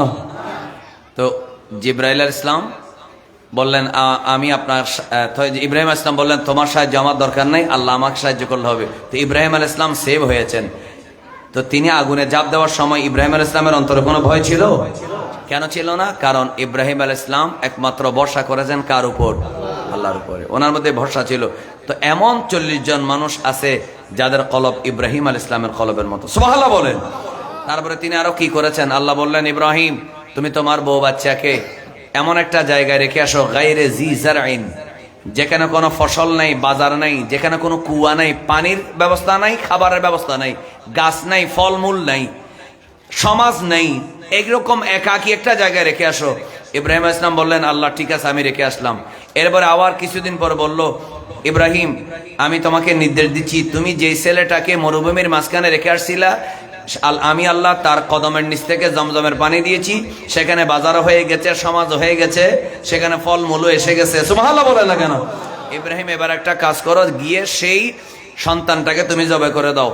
তো ইব্রাহিম আলাইহিস সালাম সন্তানের কাছে গেলেন, গিয়ে বললেন, বাবা আমি ছোটকালে বাবার মায়া স্নেহ তোমাকে দিই নাই, আল্লাহর নির্দেশ পালনের জন্য স্ত্রী পুত্র সন্তানের মায়া মমতা ত্যাগ করতে হয়, সেজন্য আমি তোমাকে আর তোমার মাকে মরুভূমির মাঝখানে রেখে গিয়েছিলাম, কিন্তু তুমি আস্তে আস্তে ধীরে বড় হয়েছো, এখন তো আমার আল্লাহ আমাকে আরেকটা নির্দেশ দিয়েছে, আরো কঠিন। ইয়া বুনাইয়া ইন্নী আরা ফিল মানামি আন্নী আযবাহুকা, আমি স্বপ্নে দেখেছি আমি তোমাকে জবাই করছি, তার মানে আল্লাহ আমাকে স্বপ্নে ওহী দিয়েছেন, আমি তোমাকে জবাই করে দেব। তখন ইসমাঈল আলাইহিস সালাম বললেন, ইয়া আবাতি ইফআল মা তুমারু সাতাজিদুনি ইনশাআল্লাহু মিনাস সাবিরিন, বাবা আপনি যা আল্লাহর পক্ষ থেকে আদিষ্ট হয়েছেন আপনি সেই কাজটা করেন, আমাকে জবাই করে দেন, আমি আল্লাহর জন্য সবর করব, আমি আল্লাহর জন্য আমার জানটা দিতে রাজি। একটু মহব্বতে বলেন না সুবহানাল্লাহ। বাবা নিজের ছেলেকে জবাই করে দিচ্ছে, সন্তান নিজের কোরবানি দিয়ে দিচ্ছে, কার জন্য? আল্লাহর জন্য। তো মাকে বলতেছে, সাজাই দাও, গুছাই দাও, আমি তোমার ছেলেকে নিয়ে যাচ্ছি। অনেকে বলে যে মিথ্যা কথা বলেছেন, ইব্রাহিম আলাইহিস সালাম মিথ্যা বলেন। ইব্রাহিম আলাইহিস সালাম বললেন, আমি আল্লাহর হুকুমে তোমার সন্তানকে কি করে দেব? কোরবান করে দেব। তখন মা হাজেরা আলাইহিস সালাম বলেছিলেন, আমার কলিজার টুকরা একটা ছেলে আমার, সেটা যদি আমার আল্লাহ কবুল করে, আমার একটা না, আমার কাছে যদি 1000টা ইসমাইল থাকতো, আমি আল্লাহর জন্য দিয়ে দিতাম। এত আস্তে হইলে কি হবো না? আরো জোরে দেখি মহব্বতের আওয়াজে বলি, আল্লাহুম্মা সাল্লি মাওলানা মুহাম্মদ ওয়া আলা আলি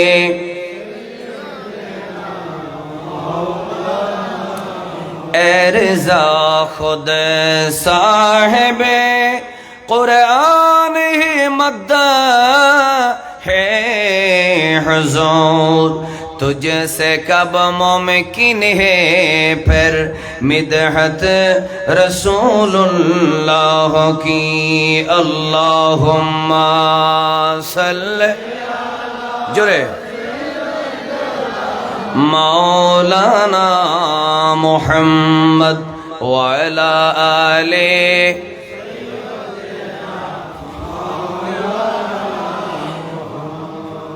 রাসাইল ইবনে আবিদিন শামী দ্বিতীয় খণ্ড 397 নম্বর পৃষ্ঠার মধ্যে বলা হলো, 300 জন মানুষ যাদের কলব আদম আলাইহিস সালামের কলবকে অনুসরণ করে, 40 জন মানুষ যাদের কলব ইব্রাহিম আলাইহিস সালামকে অনুসরণ করে, ওয়ালিল্লাহি ফিল খালকি হামসাতুন, এবং 5 জন মানুষ আছে কুলুবুহুম আলা কলবি জিবরাইল, যাদের কলব জিবরাইল আলাইহিস সালামের কলবের মতো, ওয়ালিল্লাহি ফিল খালকি সালাসাতুন, আল্লাহর বান্দা এমন 3 জন আছে কুলুবুহুম আলা কলবি মিকাইল, যাদের কলব মিকাইল আলাইহিস সালামের কলবের মতো, ওয়ালিল্লাহি ফিল খালকি ওয়াহিদুন কলবুহু আলা কলবি ইসরাফিল, এমন একজন মানুষ আছে যার কলব ইসরাফিল আলাইহিস ইসলামের মতো। ইসরাফিল আলাইহিস সালাম যেমন সিংহায় ফু দিলে এই দুনিয়া ধ্বংস হয়ে যাবে, এমন একজন আছে, প্রত্যেক জামানায় আল্লাহ একজন গৌস রেখেছেন, যে গৌসের উসিলায় আল্লাহ তাআলা এই জামানায় এই দুনিয়ার জমিনটাকে টিকিয়ে রেখেছেন। একটু জোরে জোরে বলি সুবহানাল্লাহ। শুধু তা, আল্লাহু আকবার।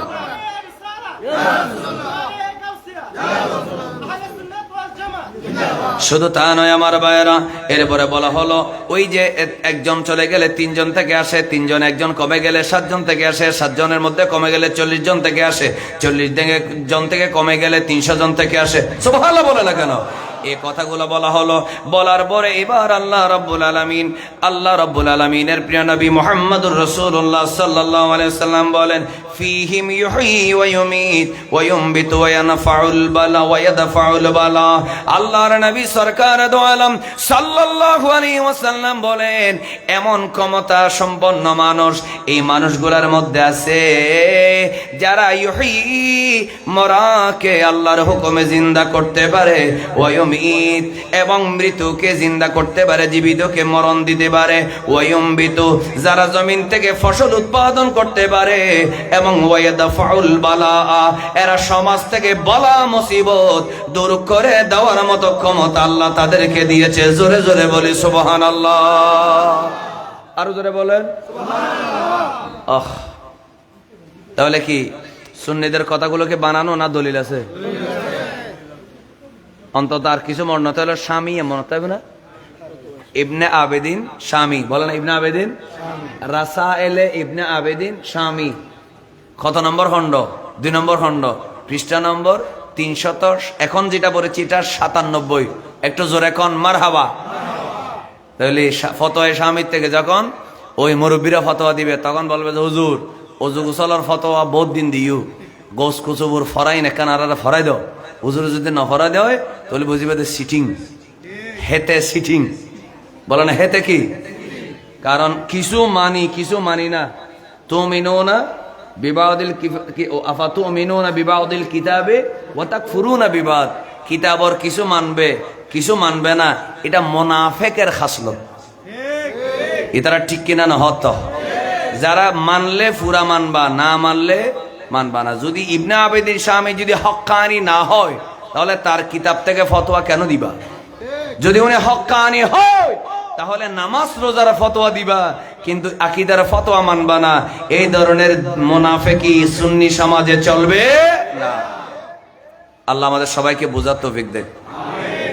তো ইতারা এখন আমি যদি বলি এরা জীবন দে, এরা মরণ দে, এরা ফসল দে, দান দে, গম দে, আমি বলতে নাই, এখানে বলা হচ্ছে বলা মুসিবত দূর করে, তখন বলবে এগুলো শিরিক হয়ে গেল না? বাইরে একটা কথা তো বারবার বলে দিচ্ছি, ওলিউল্লাহ নিজের ক্ষমতায় দেয় না, আল্লাহ তাদেরকে সেই ক্ষমতা দিয়েছে। সুবহানাল্লাহ বলেন। আপনি আপনার মার কাছে ভাত খোঁজেন না? স্কুলে যাওয়ার সময় বাবার থেকে আপনি গাড়ি ভাড়া নেন না? নিজের বউয়ের কাছ থেকে ভাত খুঁজে না? না হর বয়ান হিসাব আর কারো সুন্দর করে হইবে দেরি না হোজে না? তো কি খোদা নাইবে? ইয়াকা নাবুদু ওয়া ইয়াকা, একমাত্র সাহায্য চাইবো আল্লাহর কাছে। তাহলে মার কাছ থেকে চাচ্ছেন মা হিসেবে, স্ত্রীর কাছে চাচ্ছেন স্ত্রী হিসেবে, টিচারের কাছে চাচ্ছেন টিচার হিসেবে, চেয়ারম্যানের কাছে চাচ্ছেন চেয়ারম্যান হিসেবে, এমপির কাছে চাচ্ছেন এমপি হিসেবে, মন্ত্রীর কাছে চাচ্ছেন মন্ত্রী হিসেবে, প্রধানমন্ত্রীর কাছে প্রেসিডেন্টের কাছে চাচ্ছেন প্রেসিডেন্ট হিসেবে, এবং নবীর কাছে চাচ্ছেন নবী হিসেবে, ওলির কাছে চাচ্ছেন ওলি হিসেবে, আল্লাহর কাছে চাচ্ছেন সব কিছুর স্রষ্টা হিসেবে। একটু মহব্বতে বলেন না সুবহানাল্লাহ। তো স্তর আছে না নেই? আপনি সব সাহায্য চাওয়া, সব চাওয়া যদি শিরিক হয় তাহলে তো বাবার কাছে টাকাও চাওয়া যাবে না, বউয়ের কাছে বাতো চাওয়া, বাতো ধাইতে কোনো খাইতে পারবে না। এগুলো কি আপনারা রাগ করতেছেন? আচ্ছা, এখন কিভাবে জীবিত করে, কিভাবে তাদের উসিলায় কেমনে মানুষ জীবিত হয়, তারা কেমনে মানুষকে মারে, তারা কেমনে জিন্দা করে, কেমনে, এটা জিজ্ঞেস করতেছেন। কিল আলী ইবনে মাসউদ, আল্লাহ রসুলের সাহাবী আব্দুল্লাহ ইবনে মাসউদ রাদিয়াল্লাহু আনহুকে জিজ্ঞেস করা হলো, আপনি যে নবীর হাদিস শোনায় দিলেন, তাদের উসিলায় মানুষ জীবিত হয়, তাদের উসিলায় মানুষ মারা যায়, তাদের উসিলায় যে ফসল হয়, দান হয়, গম হয়, তাদের উসিলায় বলা মুসিবত দূর হয়, কেমনে হয় আপনি বুঝাই দেন।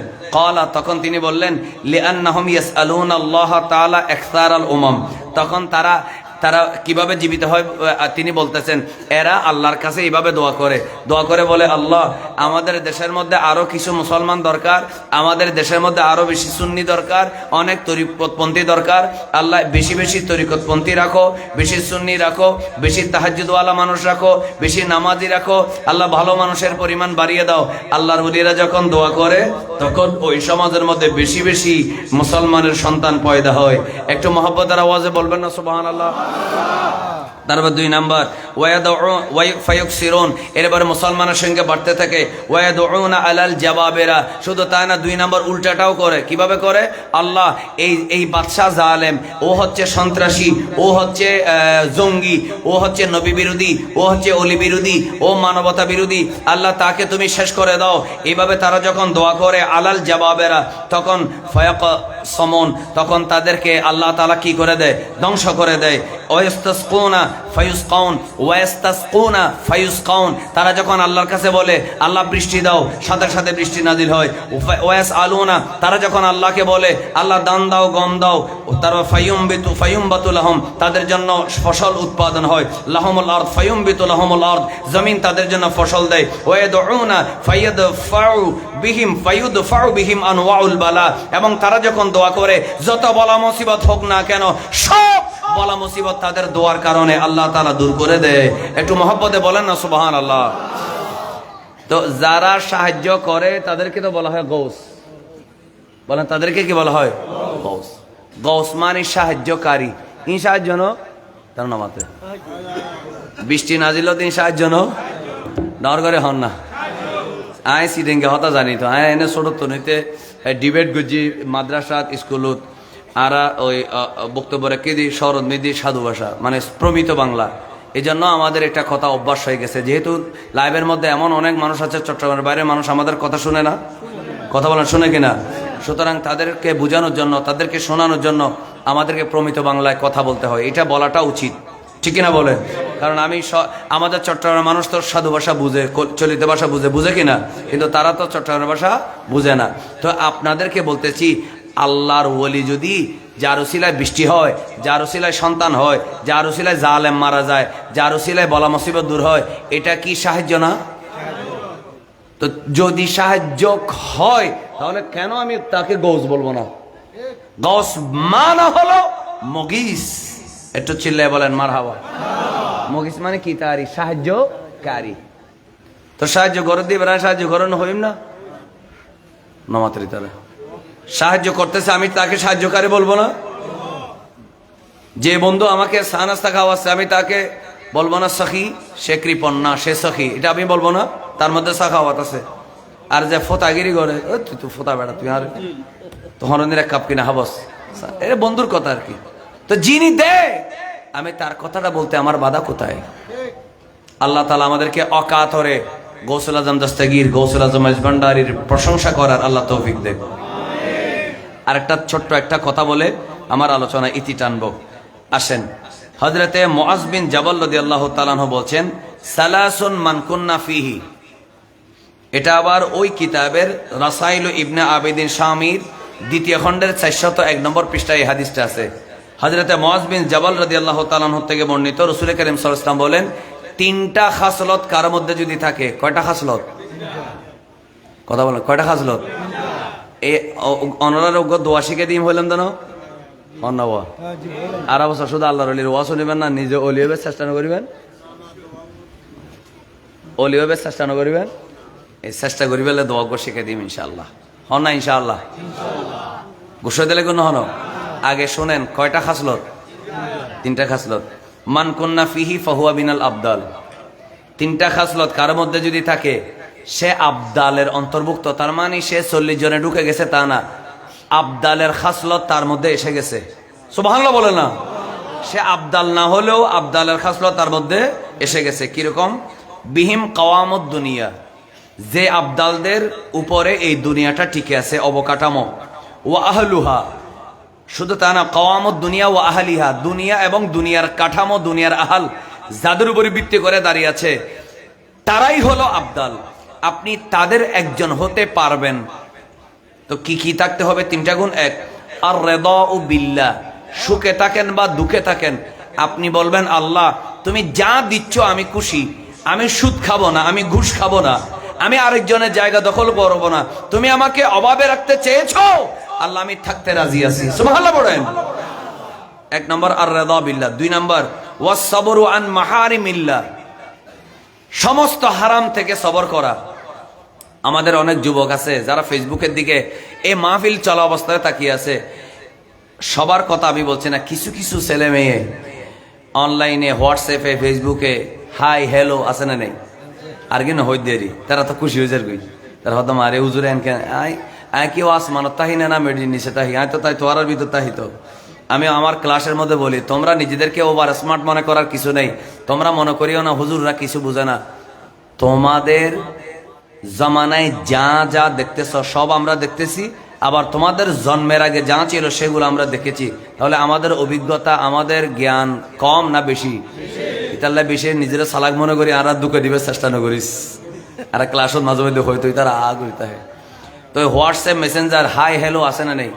নামাতারি তারা নাই। এটা রাঙ্গুনিয়ার ফল বালা দেরি। এটা আর নইমাবাদ দরবার শরীফের সাজ্জাদান সে আর বন্ধু আছে ইবে বেগুনের ঠিক রেখে আল্লাহ দিলে আলহামদুলিল্লাহ। ও বেগুন ঠিক আছে জানো? এনে অন্য অন্য জায়গাতে আছে না নেই? আছে। 3 নম্বর আছে, 4 নম্বর আছে, বোর্ডলে আছে। এ ঠিক হর এতন বাদু গত জজবা ঠিক এদিকে কোরআন হাদিস ওই দিকে ঠিক না হয়। এদিন কোরআন হাদিস একবারও ঠিক না হয়। এই যেতে হোয়াটসঅ্যাপে মেসেঞ্জারের কথা কই এটা হদে এই তো ওয়াস আর কিন চলে দেরি। এবার লরি সরি বসি, এবার কি লরি সরি বসি। এখন তো খারাপ লাগ না হনো যাক আয় ভাই এই নগরী আর তিন বানানো লাই ওয়াসন মেয়েদের 80 ঠাট্টা ঘর নিয়ে না আর হাসনো। ওয়াস হচ্ছে শিক্ষা। আলহামদুলিল্লাহ পড়েন। কয়টা? 1 নম্বর আল্লাহ যা দেয় খুশি। 2 নম্বর যত হারাম কাজ আছে। কি কাজ? আচ্ছা, একজন বেগানা নারী যার সাথে আপনার বিয়ে হয় নাই তার সাথে কথাবার্তা বলা, চ্যাট করা, ইয়ার সাথে হোয়াটসঅ্যাপের মাধ্যমে, ইন্টারনেটের মাধ্যমে, এটা কি জায়েজ না হারাম? সবাই একসাথে বলেন, জায়েজ না হারাম? এখন আপনাকে আমি একটা সিরিয়াস কথা বলবো। আপনার স্ত্রী যদি বলে, আপনি বিয়ে করছেন, আজ আপনার বয়স এখন 15 বছর 20 বছর, আপনি 25 বছর বয়সে বিয়ে করেছেন, বাসর রাতে আপনার স্ত্রী যদি বলে আমি হোয়াটসঅ্যাপ মেসেঞ্জারে আমার সাথে 10 জন ছেলের হাই হ্যালো ছিল, এবারে গর্ভপুত্র রাইবে না, না গেটে বার করে দিবে? তুই গড়িয়ারা এড়াই শুনছে না এলে না হইবে? কথা বলেন না কেন? কি ভালো লাগবে না খারাপ লাগবে? আমার হোয়াটসঅ্যাপ মেসেঞ্জারে আমার হাই হ্যালো ছিল কয়জনের সাথে? 10 জনের সাথে।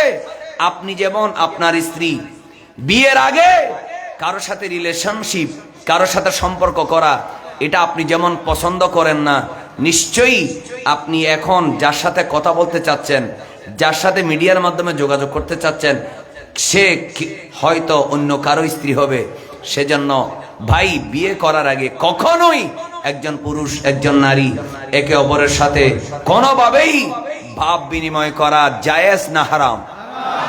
জোরে বলেন না, জায়েজ না হারাম?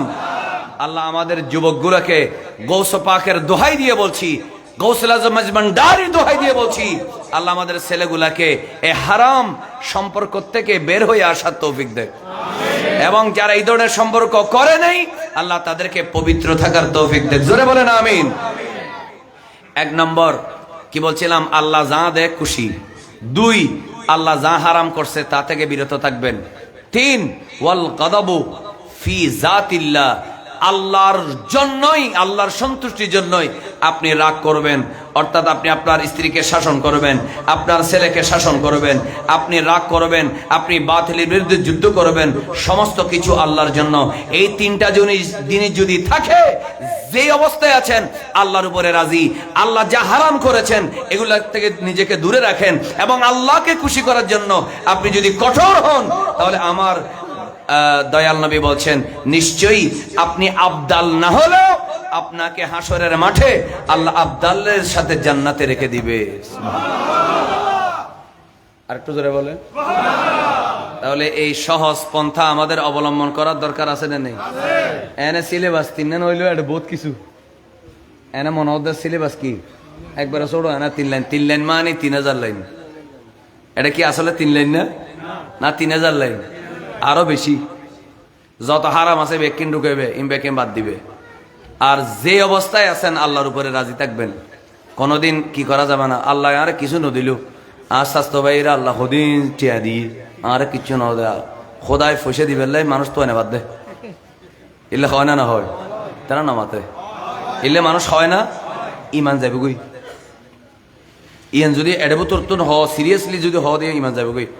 আল্লাহ যাকে যা দিচ্ছে তাতে সন্তুষ্ট থাকবেন। আল্লাহর উপরে কোনো মাতব্বরি করা, আল্লাহ কি না বুঝে কোনো কাজ করে? এটা আপনি যখন বলবেন ঈমান চলে যাবে। এজন্য যেভাবে আছেন সেভাবে সন্তুষ্ট থাকেন। এবার আমার সাথে একটা দোয়া পড়বেন। দোয়াটা পড়ার জন্য সবাই একটু মহব্বতের সাথে বলবেন, আল্লাহ তাআলা আমাদের সবাইকে রাসূল করিম সাল্লাল্লাহু আলাইহি ওয়াসাল্লামের উম্মতের মধ্যে যারা দামি উম্মত, আল্লাহ তাদের আমাদের অন্তর্ভুক্ত হওয়ার তৌফিক দেখ, আমিন বলেন। দোয়া না আল্লাহ ফরত।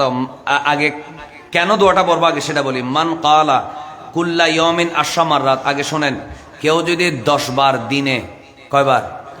কেউ যদি 10 বার দিনে এই দোয়াটা পড়ে, কি দোয়া? আমার সাথে এবার বলেন, আল্লাহুম্মা, বেগুন হত মোহাব্বতের সাথে বলেন, আল্লাহুম্মা, আল্লাহুম্মা, এ আওয়াজে মানে না, আর জোরে, আল্লাহুম্মা আসলিহ উম্মাতা মুহাম্মাদিন সাল্লাল্লাহু আলাইহি ওয়াসাল্লাম ওয়া ফাররিজ আল কুরাবা, মিলে পড়ি, ওয়া ফাররিজিল কুরাবা আন উম্মতি মুহাম্মাদিন, বলেন না সাল্লাল্লাহু আলাইহি ওয়াসাল্লাম। আল্লাহুম্মা ইরহাম, বলেন না ইরহাম উম্মাতা মুহাম্মাদিন সাল্লাল্লাহু আলাইহি ওয়াসাল্লাম। একটু চিৎকার দিয়ে বলেন আমিন। তিনটার অর্থ বলি, কি বলবেন? আগে অর্থ শোনেন। হে আল্লাহ, তুমি তোমার আখির নবী মুহাম্মদ সাল্লাল্লাহু আলাইহি ওয়াসাল্লামের উম্মতদেরকে তুমি সংশোধন করো, অথবা আখির নবীর উম্মতকে তুমি ঠিক রাখো, তাদেরকে সংশোধন করো, 1 নম্বর দোয়া। 2, আল্লাহ আখির নবীর উম্মতের যে কোনো দুঃখকে তুমি দূর করো, আমিন হই দাও না। 3 নম্বর, আল্লাহ আখির নবীর উম্মতের উপরে তুমি দয়া করো, সংশোধন করো, দুঃখ দূর করো, দয়া করো। কি বেশিক্ষণ সময় লাগছে? কয় সেকেন্ড? 3, 4, 5, 6 সেকেন্ড সব মিলিয়ে। আল্লাহ আখির নবীর উম্মতের কে সমস্ত কাজকে সংশোধন করো, আল্লাহ তাদের দুঃখ দূর করে দাও, আল্লাহ তাদের উপরে তুমি কি করো? দয়া করো। তখন ইমাম আবু নুআইম হুলিয়াতুল আউলিয়ার মধ্যে লিখছেন, ইবনে আবিদিন শামি, রাসাইল ইবনে আবিদিন শামি 2য় খণ্ডের 401 নম্বর পৃষ্ঠায় বলতেছেন, কুতিবা মিনাল আবদাল, ওই মানুষটাকে হাসরের মাঠে আল্লাহ আবদালদের সাথে রাখবে, আবদালদের সাথে সে জান্নাতে যাবে। আরেকবার মহব্বতে বলবেন না সুবহানাল্লাহ।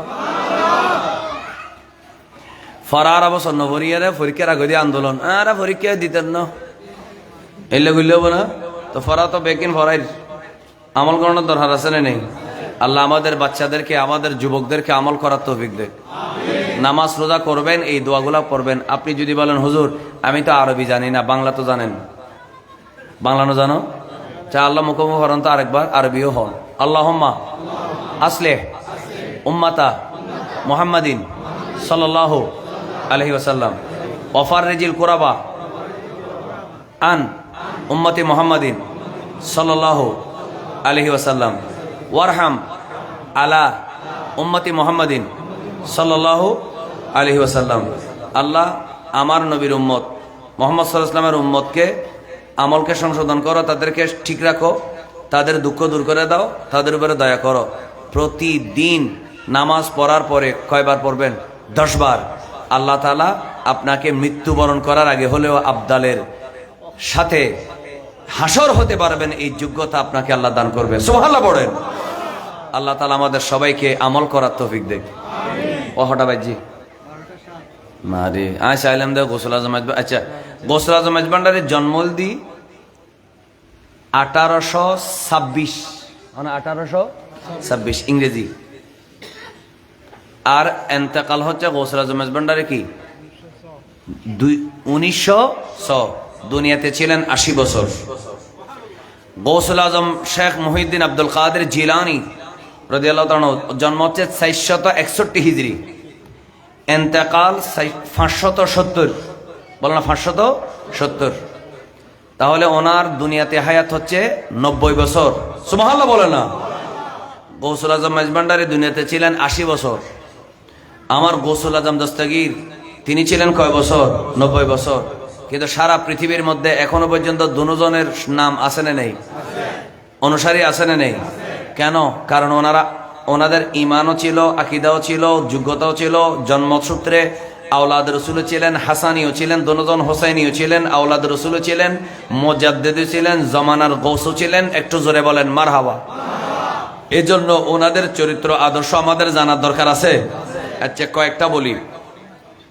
তাহলে উম্মতে মুহাম্মাদের জন্য দোয়া করলে আপনি আবদাল হয়ে যাচ্ছেন কেন? তাহলে এটার দ্বারা বোঝা গেল নবীর উম্মতের পক্ষে যে থাকে আল্লাহ তাকে আবদাল বানায় দেয়, তাকে আল্লাহ তাআলা ওলি বানায় দেয়। তো গৌসুল আজম মেজবান্ডারি কুদ্দাসা সিরহুল আজিজের কথা বলার আগে আমার গৌসুল আজম দস্তগীরের একটা কথা বলি। আমার গৌসুল আজম দস্তগীর শাহ বাগদাদ রাদিয়াল্লাহু তাআলা আনহু, তিনি একদিন যখন রাস্তা দিয়ে যাচ্ছিলেন, যাওয়ার সময় হঠাৎ করে দেশের যিনি বাদশাহ, বলে না দেশের যিনি কি বাদশাহ, ওনার সাথে দেখা হলো। দেখা হওয়ার বলো, হুজুর আমি আপনার কাছে এসেছি, আপনার দরবারে কিছু সময় দেবেন আমাকে? বলে চলো। তো আল্লাহর ওলিরা উদার হয়, ঘরে গেলেন। যাওয়ার পরে বললেন, হুজুর আমি আপনাকে একটু বিরক্ত করব, আপনার জন্য আমি কিছু দিনার এনেছি, স্বর্ণ মুদ্রা। তো গৌসবাগ শাহ বাগদাদ বললেন, এটা তো কমন বিষয়, আমি এগুলা লাগবে না, এগুলো তুমি নিয়ে যাও। তো গৌসবাগকে বারবার যখন মুস্তানজিদ বিল্লাহ বললেন, এগুলো আপনাকে আমি উপহার দিচ্ছি, নেন। গৌসবাগ শাহ বাগদাদ রাদিয়াল্লাহু তাআলা বলেন, এগুলো আমার কোনো দরকার নেই। সুবহানাল্লাহ বলে না? আচ্ছা ঠিক আছে, তাহলে একটা মুদ্রা আনো। তিনি একটা তৈলে নিলেন, তৈলে নিয়ে এভাবে চাপ দিলেন। চাপ দেওয়ার সাথে সাথে সমস্ত স্বর্ণ মুদ্রাগুলা রক্ত হয়ে গেছে। তো আমার গৌসুল আজম আব্দুল কাদের জিলানী রাদিয়াল্লাহু তাআলা আনহু বাদশাকে এটা বুঝাই দিলেন, আমি তোমার স্বর্ণ মুদ্রা রক্ত বানিয়ে তোমাকে বুঝাই দিচ্ছি, তোমাদের এই স্বর্ণ মুদ্রা বাদশার টাকা পয়সা দন দৌলত, এগুলো জনগণের রক্ত বেচা টাকা, ঠিক কিনা বলেন? এজন্য আমরা যারা আল্লাহর ওলি, আমাদের কাজ আল্লাহ রসুলের উম্মতের পক্ষে থাকা, কোন রাজা বাদশার তেল মারা, তাদের প্রশংসা করা, তাদের কাছ থেকে সরকারি সুযোগ সুবিধা অর্জন করা, এটা কোনো সুন্নি আলেম ওলামা অলি পীর মাশায়েখ বুজুর্গের কাজ নয়। এজন্য গৌসুল আজম আব্দুল কাদের জিলানী বলেন, আমি তোমাকে সংশোধন করার জন্যই আমি এই কাজটা করেছি, আজকে থেকে আর কখনো মানুষের ক্ষতি করবে না, এখন থেকে শুধু আখিরি নবীর উম্মতের উপকার করবে। একটু মহব্বতের আওয়াজে বলেন না সুবহানাল্লাহ। এই কথা বলার পরে শোনেন, হুজুর আমি তওবা করব, তা আমি একটা আপেল খাবো। কি খাবো? আপেল হয়তো চাই হনে। গোসবাকের কাছে বাচ্চা বলছে, তুমি আপেল খাবে? বলে হ্যাঁ। তো গোসবাক বললেন, আপেলের সিজন তো নেই। বলে, হুজুর দুনিয়াতে না থাকলেও আপনার এই হাত, আপনি বলেছেন আপনার এই হাত কোথায় পর্যন্ত যায়? আসমান পর্যন্ত যায়। আপনি একটু আমাকে জান্নাত থেকে আপেল এনে দেন। বললো, তুমি তো আমাকে সাংঘাতিক আবদার করেছো, আচ্ছা ঠিক আছে। এভাবে হাত বাড়াইলেন, ব্যস্তের থেকে একটা আপেল ওনার ডান হাতের মধ্যে চলে আসলো। এটা তিনি বাদশাকে দিলেন, মেহমান তো। আবার হাত বাড়ালেন, আর একটা চলে আসলো, সেটা তিনি নিজে কাটলেন। বাদশা কাটলো আপেল, ভিতরে পোকা কিলবিল করতেছে, দুর্গন্ধের কারণে ফেলে দিল। আর গোসবাক যেটা কাটলেন সেটা এত বেশি মজা, সবাই খেয়ে জান্নাতি আপেল। তো সুবহানাল্লাহ বলেন না? জান্নাতের নিয়ামতের কোনো তুলনা আছে? সবাই খুশি। তো বাদশা বলল, হুজুর আপনি কোত্থেকে আনছেন আমি জানি না। গৌসুল আজম দস্তগীর বললেন, আমি যে ব্যস্ত থেকে আনছি তোমাকে বলছি না? বলছে, হুজুর ঠিক আছে, কিন্তু আপনারটা তো সুগন্ধিময়, মজা, মিষ্টি, এই ধরনের আপেল আমরা দুনিয়াতে কোনো মার্কেটে দেখি নাই, কখনো খাই নাই, কিন্তু আমাকে যেটা দিচ্ছেন এটা পোকা কেন, এটা তিতা কেন, এটা দুর্গন্ধ কেন, এটা তো খেতেই পারি না। তখন গৌস পাক শাহ বাগদাদ বললেন, লামাসাতহু ইয়াদুজ জালেম, তুই জালেম, তো তোর জালেমের হাতে লেগেছে বলেই সেই আপেল জান্নাত থেকে ভালো ইনটেক এসেছিল, কিন্তু তুই জালেমের হাতে লাগার কারণে সেটার ভিতরে পোকা এসে গেছে, তিতা হয়ে গেছে। আর আমি আব্দুল কাদের জিলানী, গৌসুল আজম হাসানি হুসাইনি হওয়ার কারণে সেটার স্বাদ দুনিয়াতে আসার পরে আরো বেড়ে গেছে। আর একটু জোরে বলেন। তো গৌসবাক শাহ বাগদাদ রাদিয়াল্লাহু তাআলা আনহু, ওই যে আমরা প্রথমে কি বলেছিলাম, আল্লাহর ওলি কারা? যাদের কোনো ভয় নেই, যাদের ঈমানও আছে, তাকওয়াও আছে। এরা কি সবসময় আল্লাহর বিপক্ষে না পক্ষে? তো যখন তুফান হচ্ছিল, গৌসুল মেজবান্ডারির এই জীবনীটা আপনারা আলেম ওলামাদের কাছে শুনেছেন। তখন গৌসুল আজম মেজবান্ডারি ছোট, তখনও বালেগ হয় নাই। হঠাৎ করে তুফানের সময় যখন বেড়ার ঘর, কির ঘর, বেড়ার ঘর এইভাবে বাতাসে যখন মারতেছে, তো মা বললেন, বাবা তুমি একটু ঠেস দাও, একটা ইয়া দিয়ে, বাঁশ দিয়ে বা লাঠি দিয়ে কি দাও, ঠেস দাও। গৌসুল আজম মেজবান্ডারি ঘর থেকে বের হয়ে যেদিক থেকে বাতাস আসতেছে সেদিক থেকে ঠেলতেছে, সুবহানাল্লাহ বলে না, সেদিক থেকে কি ঠেলতেছেন। মা বললেন এইভাবে উল্টা ঠেললে কেমনে হবে? তো গৌসুল আজম মেজবান্ডারি বলেন আমার আল্লাহ চাচ্ছে, আল্লাহ বাতাসকে বলতেছে দেওয়াল ফেলে দিতে, বেড়া ফেলে দিতে, আর আমি যদি উল্টা মারি তাহলে আল্লাহ তাআলার সাথে বিরোধিতা হবে না? একটু মহব্বতে বলেন না সুবহানাল্লাহ। তো এই ইবাদত বন্দেগী করতে করতে হাদিসে কুদসির মধ্যে আছে কুনতু সামাউল্লাযী ইয়াসমাউ বিহি, এমন হয়ে যায় তার কান আমি তার কান হয়ে যাই। ওয়া বাসারাহুল্লাযী ইউবসিরু বিহি, আমি তার চোখ হয়ে যাই। ওয়া ইয়াদাহুল্লাতী ইয়াবতিশু বিহা, আমি তার হাত হয়ে যাই। ওয়া রিজলাহুল্লাতী ইয়ামশি বিহা, আমি তার পা হয়ে যাই। যে হাতে ধরে, যে পায়ে হাঁটে, যে চোখে দেখে, যে কানে শোনে, আমি সেগুলো হয়ে যায়। তো আল্লাহর কথা মানতে মানতে, আল্লাহ যা বলে তা করে করতে করতে, কষ্ট করতে করতে এমন পাওয়ার এসে যায়, সে যখন ওই যে কোদালা পাহাড় থেকে যখন ইয়া গৌসুল আজম মেজবান্ডারি বলে ডাক দেয়, তখন ওই মেজবান্ডার শরীফ থেকে তাকে বাঁচানোর মতো এরকম লম্বা হাত আল্লাহ তাআলা তাকে দিয়ে দেয়। একটু মহব্বতে বলেন না সুবহানাল্লাহ। এ ক্ষমতা কে দেয়? নহর কে দেয়? আচ্ছা এতে এদিন নে গৌসুল আজম মেজবান্ডার যাতে বদনা মেলা দি গৌসুল আজম মেজবান্ডারি এত হডা আসিল দি ফটিকছড়ি হন না হডে, আর খোদালা ফারিয়ান হড়ে হড়াওয়া সময় লইব তোমার এসে করি না রাখবে না 40 মাইল, এই তো ঠিক আছে। তারা মাঝবান্ডারি হিসাব হামপুরি তারা সহযোগিতা করবে কমাইল চলে। তো কেন এই দূরে কেন লক পাইলু? তো ওয়াবি হলো ফুসগল্লি জবাবকে দিবে এনে সিল্লে রে মানি এলে হইলেব না। হাদিস আছে না নেই? হতা হন আছে না নেই? এটারা হবেন দে বুখারী শরীফ কুল, বুখারী শরীফের হাদিসের মধ্যে স্পষ্টভাবে আছে আমার আল্লাহ বলেছেন ওয়ায়াদাহুল্লাতী ইয়াবতিশু বিহা, আমি আল্লাহ তার হাত হয়ে যায়। তার মানে কি? আমি আল্লাহর জন্য যেমন দূরে কাছে নাই, যে কোনো জায়গায় যে কোনো সময় আমাকে কেউ ডাক দিলে আমি তাকে সাহায্য করি। আমার ওলিরাও আল্লাহর ওলিদেরকে কেউ ডাক দিলে 1000 মাইল দূরের থেকে তাকে সাহায্য করার ক্ষমতা আমি আল্লাহ তার হাতে দিয়ে দিই। একটু জোরে বলবেন না সুবহানাল্লাহ? আরো জোরে বলেন। এবার গৌসে পাকের গান শুনুন। গৌসে পাকে কি বলছে? আমার গৌসে পাক বলেছেন লাউ ইনকাশাফাত আওরাতু মুরিদি, আমার মুরিদের কাপড়, সতরের কাপড় যদি উল্টে যায়, মানুষ ঘুমানোর সময় অনেক সময় সতরের কাপড় খুলে যায় কিনা, হাঁটুর উপরে কাপড় উঠে যায়। আমার গৌসে পাক বলতেছেন ওই হাদিস, ওইটা বুখারী শরীফের হাদিস, এটা লাউ ইনকাশাফাত আওরাতু মুরিদি, আমার মুরিদের সতর যদি উন্মুক্ত হয়ে যায়, উন্মোচিত হয়ে যায়, ওয়াহুয়া ফিল মাশরিকে, সে যদি পৃথিবীতে সূর্য উদয়ের জায়গায় থাকে, ওয়ানা ফিল মাগরিবে, আমি যদি সূর্য অস্ত যাওয়ার জায়গায় থাকি, লা সাতারতুহা, আমার হাত আল্লাহ এত লম্বা করে দিয়েছে আমি তার সতরের কাপড় পর্যন্ত ঢেকে দেওয়ার ক্ষমতা আছে। তো সামান্য সতরের কাপড় যিনি ঢেকে দিতে পারেন তিনি অনেক বড় বড় বিপদ থেকে, জোরে বলেন, বাঁচাইতে পারে কি পারে না? তো যিনি বিপদ থেকে বাঁচাতে পারেন তিনিই তো গৌস, তিনি তো কি গৌসুল আজম, তিনিই তো গৌস, তিনিই তো সাহায্যকারী। তো আমি তাকে সাহায্যকারী না বলে আর কাকে বলবো? এজন্য আমরা বলি কি না রে গৌসিয়া, যখন বলি আমরা কি বলি? ইয়া গৌসুল আজম দস্তগীর, আমরা বলি ইয়া গৌসুল আজম মজভান্ডারি। একটু চিল্লায় বলেন মারহাবা। এতক্ষণ ওয়াজগো যেদিন ঢুকি না এই ব্রেনে ঢুকি না নাকি হানোর বাদ দি? ব্রেনে ঢুকি তো, কলবে ঢুকি তো, কি গাল গল্প কিসে না কোরআন হাদিস? ইনশাআল্লাহ আল্লাহ তাআলা আমাদের সবাইকে এইভাবে গঠনমূলক কথাগুলো বলার আর আপনাদেরকে শুনে বুঝে আমল করার তৌফিক দেয়। গৌসুল আজম মেজভান্ডারির সব আপনারা জানেন ঘটনাগুলা, তা আমি পুরা ঘটনা না বলে একটা বলেছি।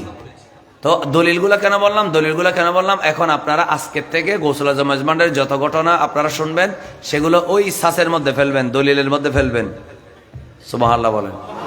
যখন আপনি মেজভান্ডার দরবার শরীফের দিকে যাবেন, বাগদাদের দিকে যাবেন, খাজা বাবার দিকে যাবেন, শাহ আমানতের দরবারে যাবেন, শাহ জানাউলিয়া মোসেনের দরবারে যাবেন, শাহিনশে শ্রীকুটের দরবারে যাবেন, তখন যাওয়ার সময় আপনি মনে মনে এই ধারণা করে রাখবেন ওলি আল্লাহ যারা, তাদের উসিলায় দোয়া কবুল হয়, বিপদ দূর হয়, রিজিক বাড়ে, ইনকাম বাড়ে, এলেম বাড়ে। একটু জোরে বলেন সুবহানাল্লাহ। সময়ের কারণে আমি বলছি না। এখানে আমার সামনে একটা গৌসে পাকের কিতাব আছে, এটা আমার বন্ধুকে দেখাইছি। কিতাবের নাম উসুলুদ্দিন, বলে না নাম কি? উসুলুদ্দিন। এই কিতাবটা লিখেছেন গৌসুল আজম শেখ মহিউদ্দিন আব্দুল কাদের জিলানী রাদিয়াল্লাহু তাআলা আনহু। এই কিতাবের একটা পৃষ্ঠা নম্বরটা বলি, পুরা বলবো না। 271 নম্বর পৃষ্ঠার মধ্যে আছে। এরপরে 271 নম্বরের পরে আরেকটা পৃষ্ঠা নম্বর বলি, সেটা হলো 275 নম্বর। 71 আর 75 নম্বর দুইটা পৃষ্ঠাতে উসুলুদ্দিনে আমার শাহীন সাহেব বাগদাদ গৌসুল আজম আব্দুল কাদের জিলানী রাদিয়াল্লাহু তাআলা বলেন।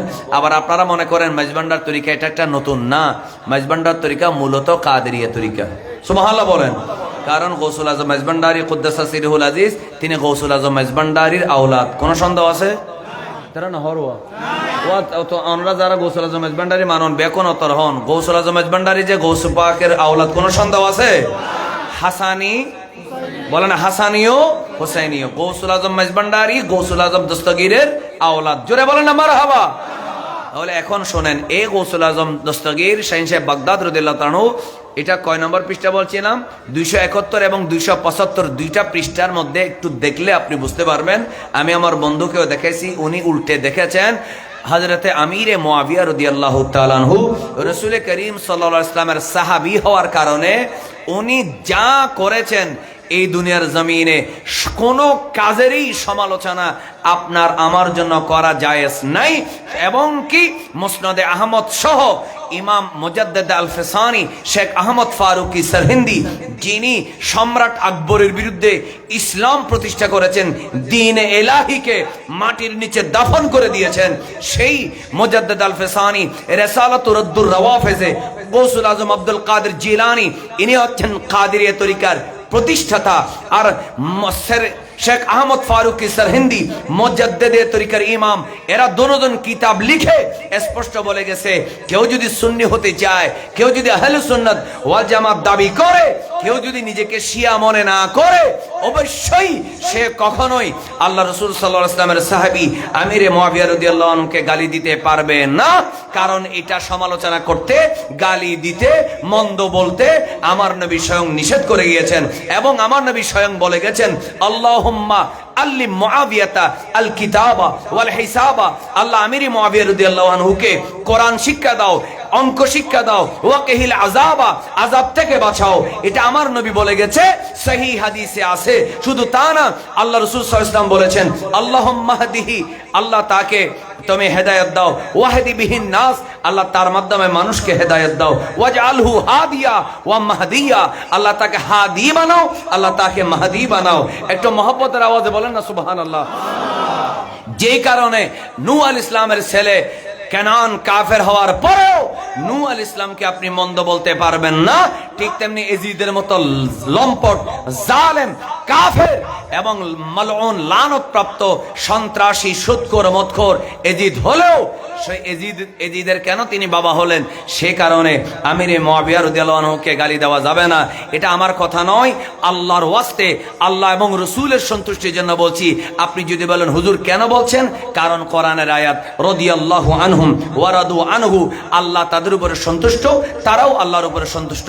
কোরআনুল কারীমের সূরা হাদীদে আছে, ওয়াকুল্লাহু ওয়া'দাল্লাহুল হুসনা, যারা মক্কা বিজয়ের আগে ইসলাম ধর্ম গ্রহণ করেছেন, যারা মক্কা বিজয়ের পরে আমার নবীর চেহারা দেখে ইসলাম ধর্ম গ্রহণ করেছেন, এরা সবাই জান্নাতি, আমার নবী নিজের জবানে বলেছেন। সেজন্য আমিরে মুআবিয়া রাদিয়াল্লাহু তাআলা আনহু অবশ্যই জান্নাতি, ওনার কোনো সমালোচনা করা যাবে না। একটু মহব্বতের আওয়াজে বলেন না সুবহানাল্লাহ। না ভাই, আরো জোরে হন।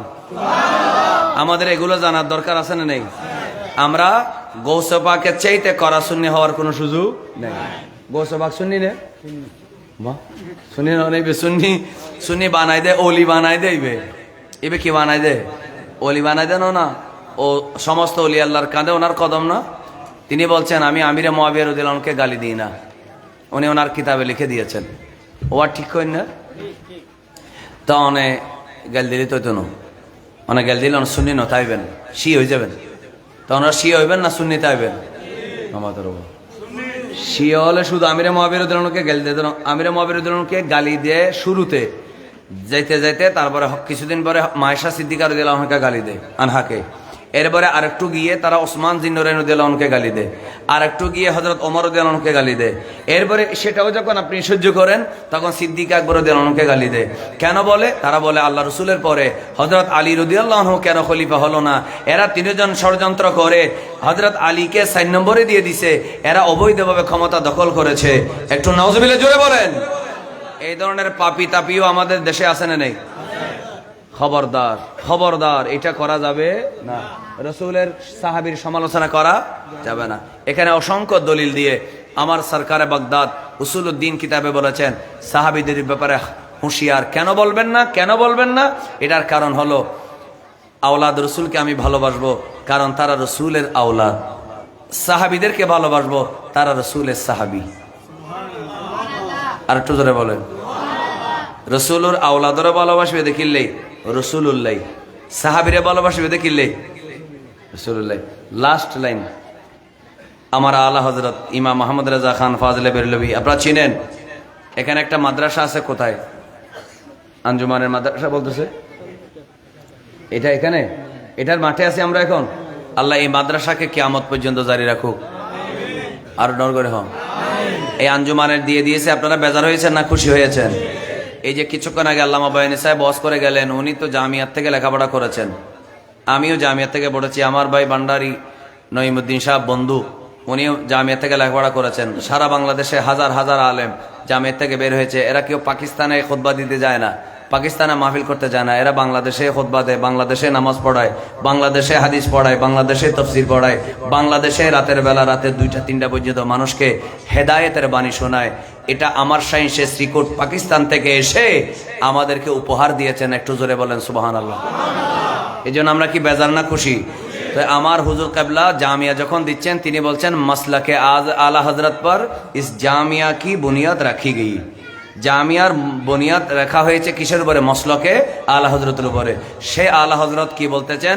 আমরা সাহাবীকেও ভালোবাসি, আমরা আওলাদ রসুলকেও ভালোবাসি। যারা সাহাবীদেরকে ঘৃণা করে তারা হচ্ছে শিয়া, আর যারা আহলে বাইত ইমাম হাসান হোসেনকে ঘৃণা করে তারা হচ্ছে খারেজি। আমরা খারেজিও না, শিয়াও না, আমরা দলদলকে ভালোবাসি। দলদল মানি সাহাবী এবং আহলে বাইত। একটু জোরে বলেন মারহাবা। আমরা খারেজিকেও ঘৃণা করি, শিয়াকেও ঘৃণা করি। আল্লাহ আমাদেরকে আহলে সুন্নাত ওয়াল জামাতে থাকার তৌফিক দেখ।